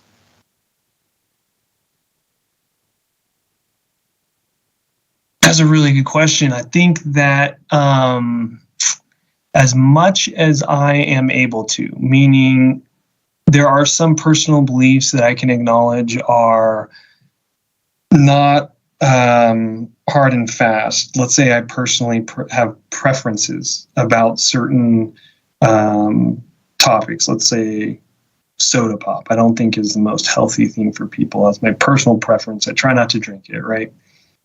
But there's no laws saying it's outlawed. Okay, I mean, I'm fine with that. What I'm saying is there's some things that when there's the legislation from state, local levels, if my personal preference doesn't line up with that, I'm totally fine with it. It's maybe not like obviously my preference. It's not my ideal, but I can see that. Okay, I see that other people, the majority of other people wanted it this way. That's fine. Like, that's what I do. We live in a society. We have to acknowledge that some things we're not always going to be on the same page on. The other side of that coin, though, is there are some personal beliefs that I think everyone holds, but just speaking for myself, where you're not willing to accommodate. If a law is made that you don't necessarily agree with, that does go against a personal belief. Me personally, let's say a law is made that I don't agree with, then I cannot abide by that law. Okay, if I am personally convicted that it's not a good law. Now, that doesn't mean I am against the repercussions of that law. Okay, so I still live in a society where, because of that, I have to acknowledge that, okay, if I don't follow this law, I still may have to take the consequences of not following that law, whatever that is, fines, jail time, whatever. But I'm not opposed to that because I acknowledge that that's like the society we live in. But I'm not going to follow that law because it personally goes against my belief, and it's a belief that is not one of those just in my mind, I prefer one way or the other, and so I'm okay if, like soda, I don't care. If they outlaw it, fine, I'm not drinking it anymore, but I'm not going to like die by that. So it's an ambiguous answer in the sense because the question is a little ambiguous, meaning I don't know specifically what law we're specifically talking about. And then that matters to me. But I've tried to paint a picture of there's plenty of laws that maybe we don't agree with, speed limits in certain streets, right, that we still follow. Or we acknowledge if we break them, we're okay receiving the consequences of breaking those things. And so the decision comes down every time to, do I hold this tightly enough where I'm willing to not adhere to that? Hopefully we always are in a society and making laws where we don't have to come up against that. Is the ideal. Thank you. Question number 7 is, do you have any potential conflicts of interest, such as contracts with the health district, close relationships with an employee of the health district, or a financial interest in the rendering of health services in Spokane County? No. Okay. Question number 8 is, the Board of Health meets monthly for 2 hours, and there's also committee work that can take 2 to 4 hours per month. Do you have the time and flexibility to take on this responsibility in a consistent and prepared manner? Yes, I talked to my work already. It looks like most of the meetings occur during the workday, and they're okay when they come up, just scheduling out, blocking out the time in clinic for that. They're very supportive of that, and so that should be fine. Okay. Question number 9 is, please give us your opinion as it relates to naturopath or alternative approaches to community health. I don't know much because of my personal training with regard to what goes into training, treatments, those types of things. So I am more probably because of naivety, fairly skeptical of some of that. Okay, just again, partially is education wise or whatnot, but I am skeptical of some things, and it, just as far as it goes with treatments or allergy testing, whatever it is, there's certain things that I go, that seems a little, to me, not doesn't make sense to me. But that doesn't mean that it doesn't work for people. I've had plenty of patients. I currently have patients who do really, really well with naturopath. I have family members that go to naturopaths, and they do well. That's the medicine, that's the provider they prefer. Whether it because it aligns better with their view of medicine and the body and how healing should take place, that's totally respectable. As far as patient coming in and saying, can you send me a referral to a naturopath? I don't really know any that I'd refer you to. You're happy to find some. I'm not opposed to you seeing them. I'd be careful maybe if just make sure, you understand what they're doing, why they're doing it, maybe if they have some research backing it, those types of things. But it's a very, very helpful, it's very helpful to many people. And I'm very, very glad that it's very robust in our community. Like, it's actually a very helpful thing to have. I just am not very well versed in it, and don't have a ton of experience with it.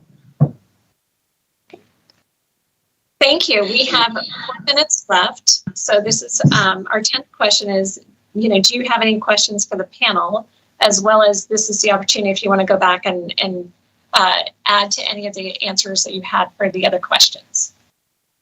No, I don't think I'll go back. I'll probably watch my interview later and be like, wow, that is incredible that I said that. But for now, I'm good.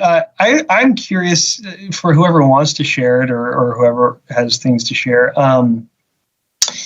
Kind of going back to maybe one of those questions was something I was wondering what you guys think are currently, for the board specifically, what are a couple of the most pressing issues that the board needs to needs to address or has before it currently to address, if you're able to share some of that stuff?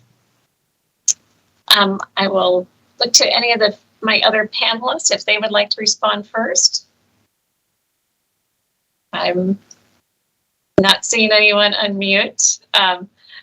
I will say, obviously right now, this is the most pressing issue that we have to the board is there is a House bill that was passed, the legislature passed the bill requiring us to change the makeup of the Board of Health by the end of July. And so we have started the process now and following all the guidance that we can to ensure that we're going to meet the WACs as well as the RCW as we move forward. And so this is truly the most pressing issue that we have facing us now. And then, as you know, with 4 new board members, it's going to be kind of getting everyone up to speed and all of that. We are looking at a strategic plan for the future. So what is that going to be? We help provide the guidance for that strategic plan because that sets the policy and the governance, as we move forward into the future. So, and then our fiduciary responsibility as board members. So that's why we felt it was important to start the process of the new board so that way that board is in effect for the entire year as the budget was just passed. So they're then helping to monitor that budget and then move forward as we go with a new budget into 2023. So those are kind of the big things that we have. But right now, this is really the most pressing issue for us is to get those new board members in place, to get our board up and functioning as a full board and to start to move forward. Awesome. Thank you. Yeah, I appreciate it. Yeah, I don't know if anyone else has any other comments. I'm not seeing anyone unmute. Hey, Mary, it's Kevin. I was just going to say, from a standpoint of what are the health issues, as we maybe have talked about previously in other board meetings, we have Spokane County has substance abuse issues. particularly opioids. That's one of our main public health issues that we have to deal with. We have also had a long history of sexually transmitted infections in the area. But what's coming to the forefront now in the wake, and it will be in the wake of however we choose to end the response to the COVID-19 pandemic, is mental health and provider burnout. So healthcare, we already have an issue with providing healthcare. We're going to lose providers. And so we're going to have to figure out how to incentivize providers, incentivize healthcare services, and fill those gaps, particularly for our underserved communities in the area. We also in Spokane County have a long history of not always fully accommodating our disadvantaged populations. So we have some folks that have chronic healthcare inequities. And so how do we begin to address those through policy or programs or collaborative services in the way of public health? So I think we have some pressing issues that we've always had and have continued to have not gone away or have gotten worse. And then we have some issues that are rising to the forefront that we're going to need to address, and they will become the issues that we will have to deal with pointedly in the near future. So, Dr. Repsold, thank you very much. We are at time, so appreciate you taking the time to, fill out the application and interview today, and being here with us. So thank you very much. And we appreciate it. And so have a great afternoon. Thanks, everyone.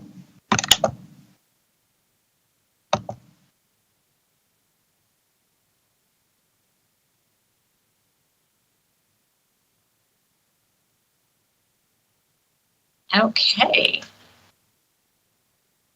So that concludes our interviews for today. And again, I would make sure that candidate number 5, Dr. Denise Smart, and candidate number 8, Dr. Daniel Repsold, are both under the public healthcare representative and also under the community stakeholder representatives.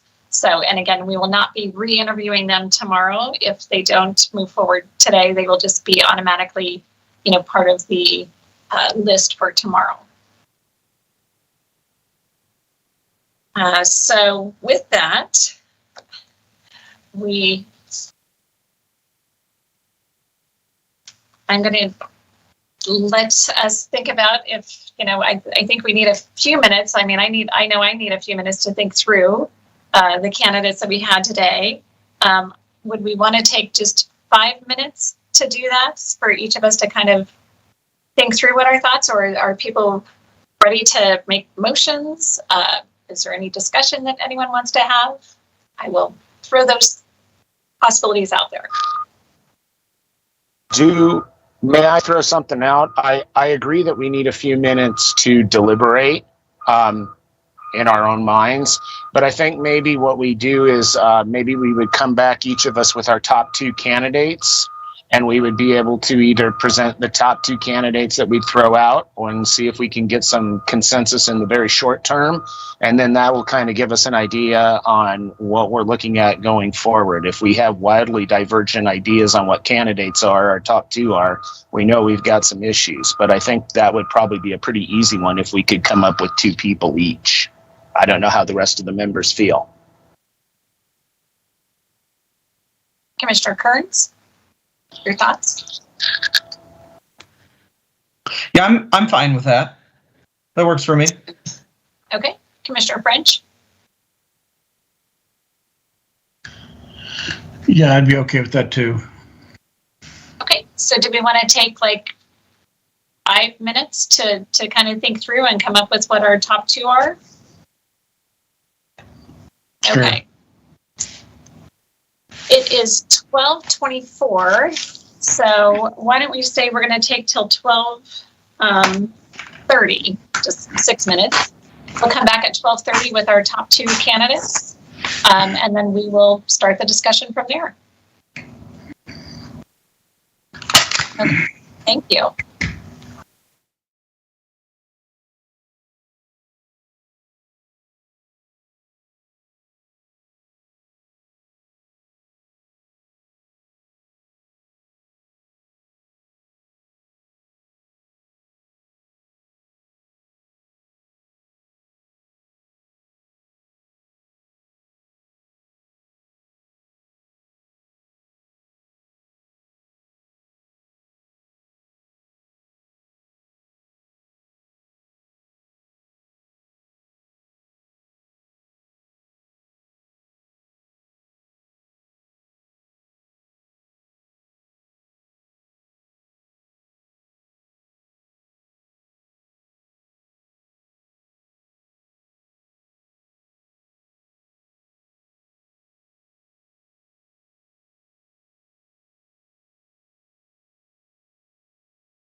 let's see. So it is 12:30. So I'll ask if everyone can come back to the meeting and hopefully get off, turn on your videos and come off mute.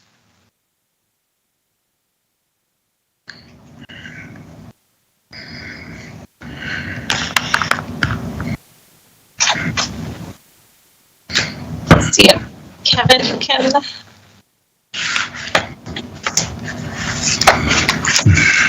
Kevin, are you back? Give me one. Yeah, I'm back, but just give me 1 second. Okay.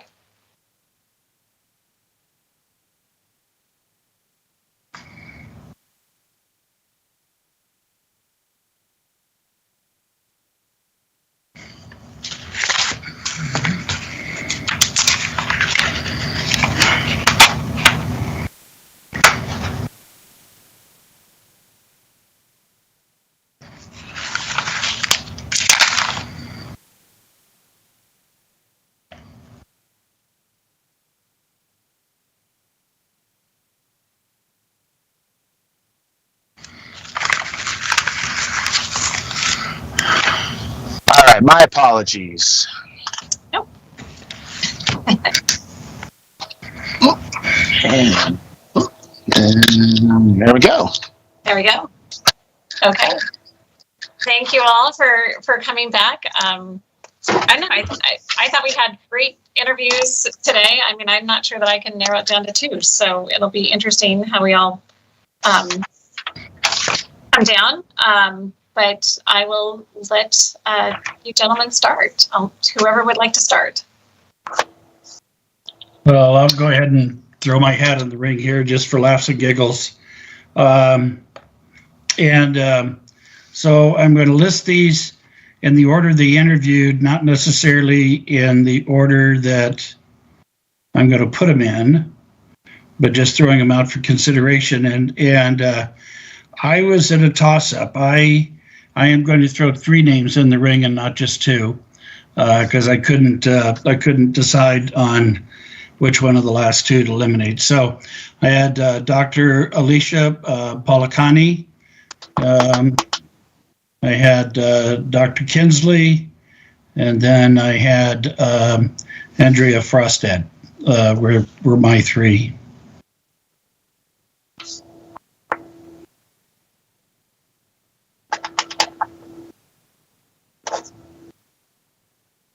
Okay, so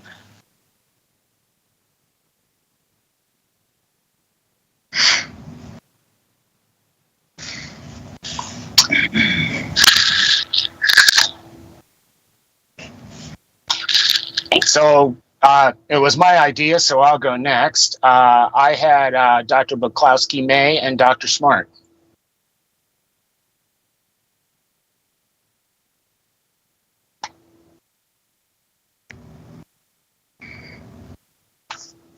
Well, I struggled to narrow it down to 2, and I guess I will be the total underachiever. So I'm going to throw out 4 names that I'd like to narrow it down to at this point. Polakani, Kinley, Frostad, and Repsold. okay. So I thought, I mean, if I'm narrowing it to 2, I mean, I guess I had 3. I had Dr. Polakani, I had Dr. Monica Blakowski-May, and I think Dr. Kinley did a good job on his interview and his thoughts. So those are the 3 I have.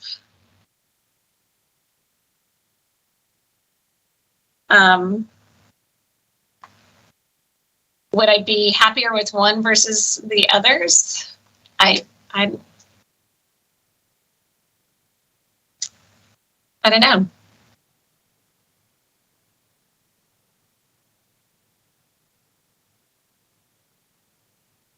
I mean, for me, of those 3, I like the experience in the background of Dr. Monica Blakowski-May, probably as just would have an edge for me. And I'm just saying that out loud.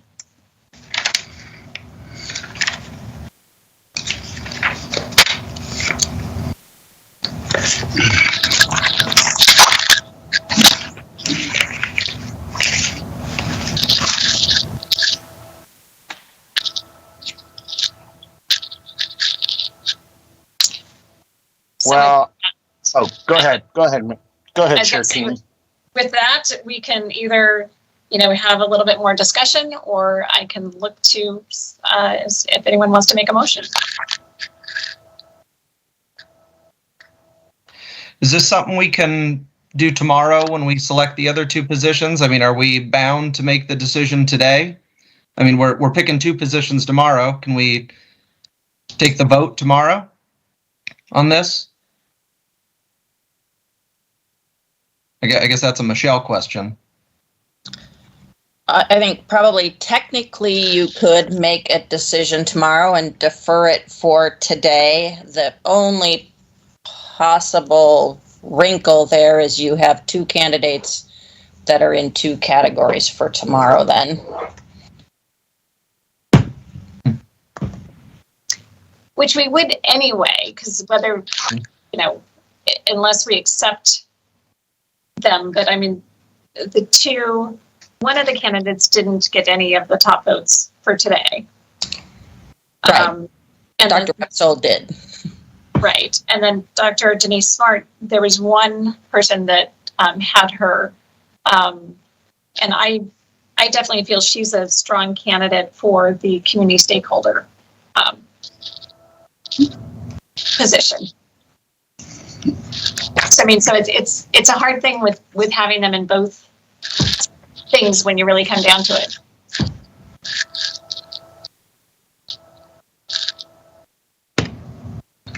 So I'm happy to defer till tomorrow if that's what the rest of the panel would like to do.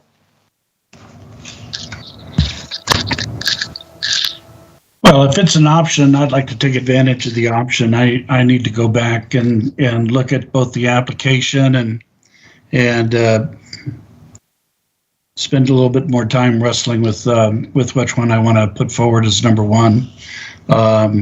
So if we could have that time, it'd be appreciated. If not, then we'll force a decision today. I mean, it looks like there's two candidates that got 3 votes and stuff. So in my mind, it's wrestling between which one of those two is number one. So, and quite frankly, I could probably live with either one of them. Yeah, I think that's the problem with, doing it, this way, which is why I think having some time to think about it, because, those are the 3 I put forward, and I have one that I think is more of the one I believe I said was more of a standout to me. Yeah, I think it's a tough decision, and I think having a little bit more time would be good. I would agree. Okay. Because we may, as we think about it, think through the interviews and go through the application packets again, I could see, positions changing. This is kind of that off the cuff versus having that time to really think through and be thoughtful and purposeful, because these are big decisions for us and for our community. So if the board's druthers are then to defer a decision on this particular category, the public health healthcare representative, then you'd need a motion to defer that decision to tomorrow. Is it a motion to defer? Is it a motion to continue? I think you could do it either way, continue deliberations and take action tomorrow. Yeah, I'll go ahead and make a motion to continue the deliberations until tomorrow, as we're considering the other candidates. Second. The other positions, yeah. I have a motion and a second to defer making a decision until tomorrow. To continue. Continue. Sorry. Motion to continue. All those in favor, or any other discussion? Seeing none, all those in favor, please signify by saying aye. Aye. Aye. Aye. Motion passes unanimously. We will continue until tomorrow for making a decision. Now we're Thank you. asking, just out of clarification, Michelle, and I think you already did this, but I'm kind of a little brain fried. We're asking exactly the same questions of the sets of candidates tomorrow. They're not tailored for the buckets, correct? That's correct. Thank you. And then so I've got a breakfast meeting at 8 o'clock that I'll either eat very fast at or not eat at all. Maybe I'll just do a drive-by. I don't know. But when do we start the actual interviews tomorrow? Is it at 8:30 or 9 o'clock?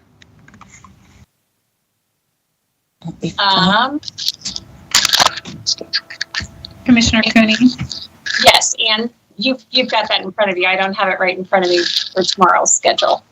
The schedule is for the meeting to start at 8:30 a.m., but with the questions the same for all candidates, there was a time set for approximately 55 minutes for decision on questions for the next round of interviews, and that is no longer needed. So the first actual interview starts at 9 a.m.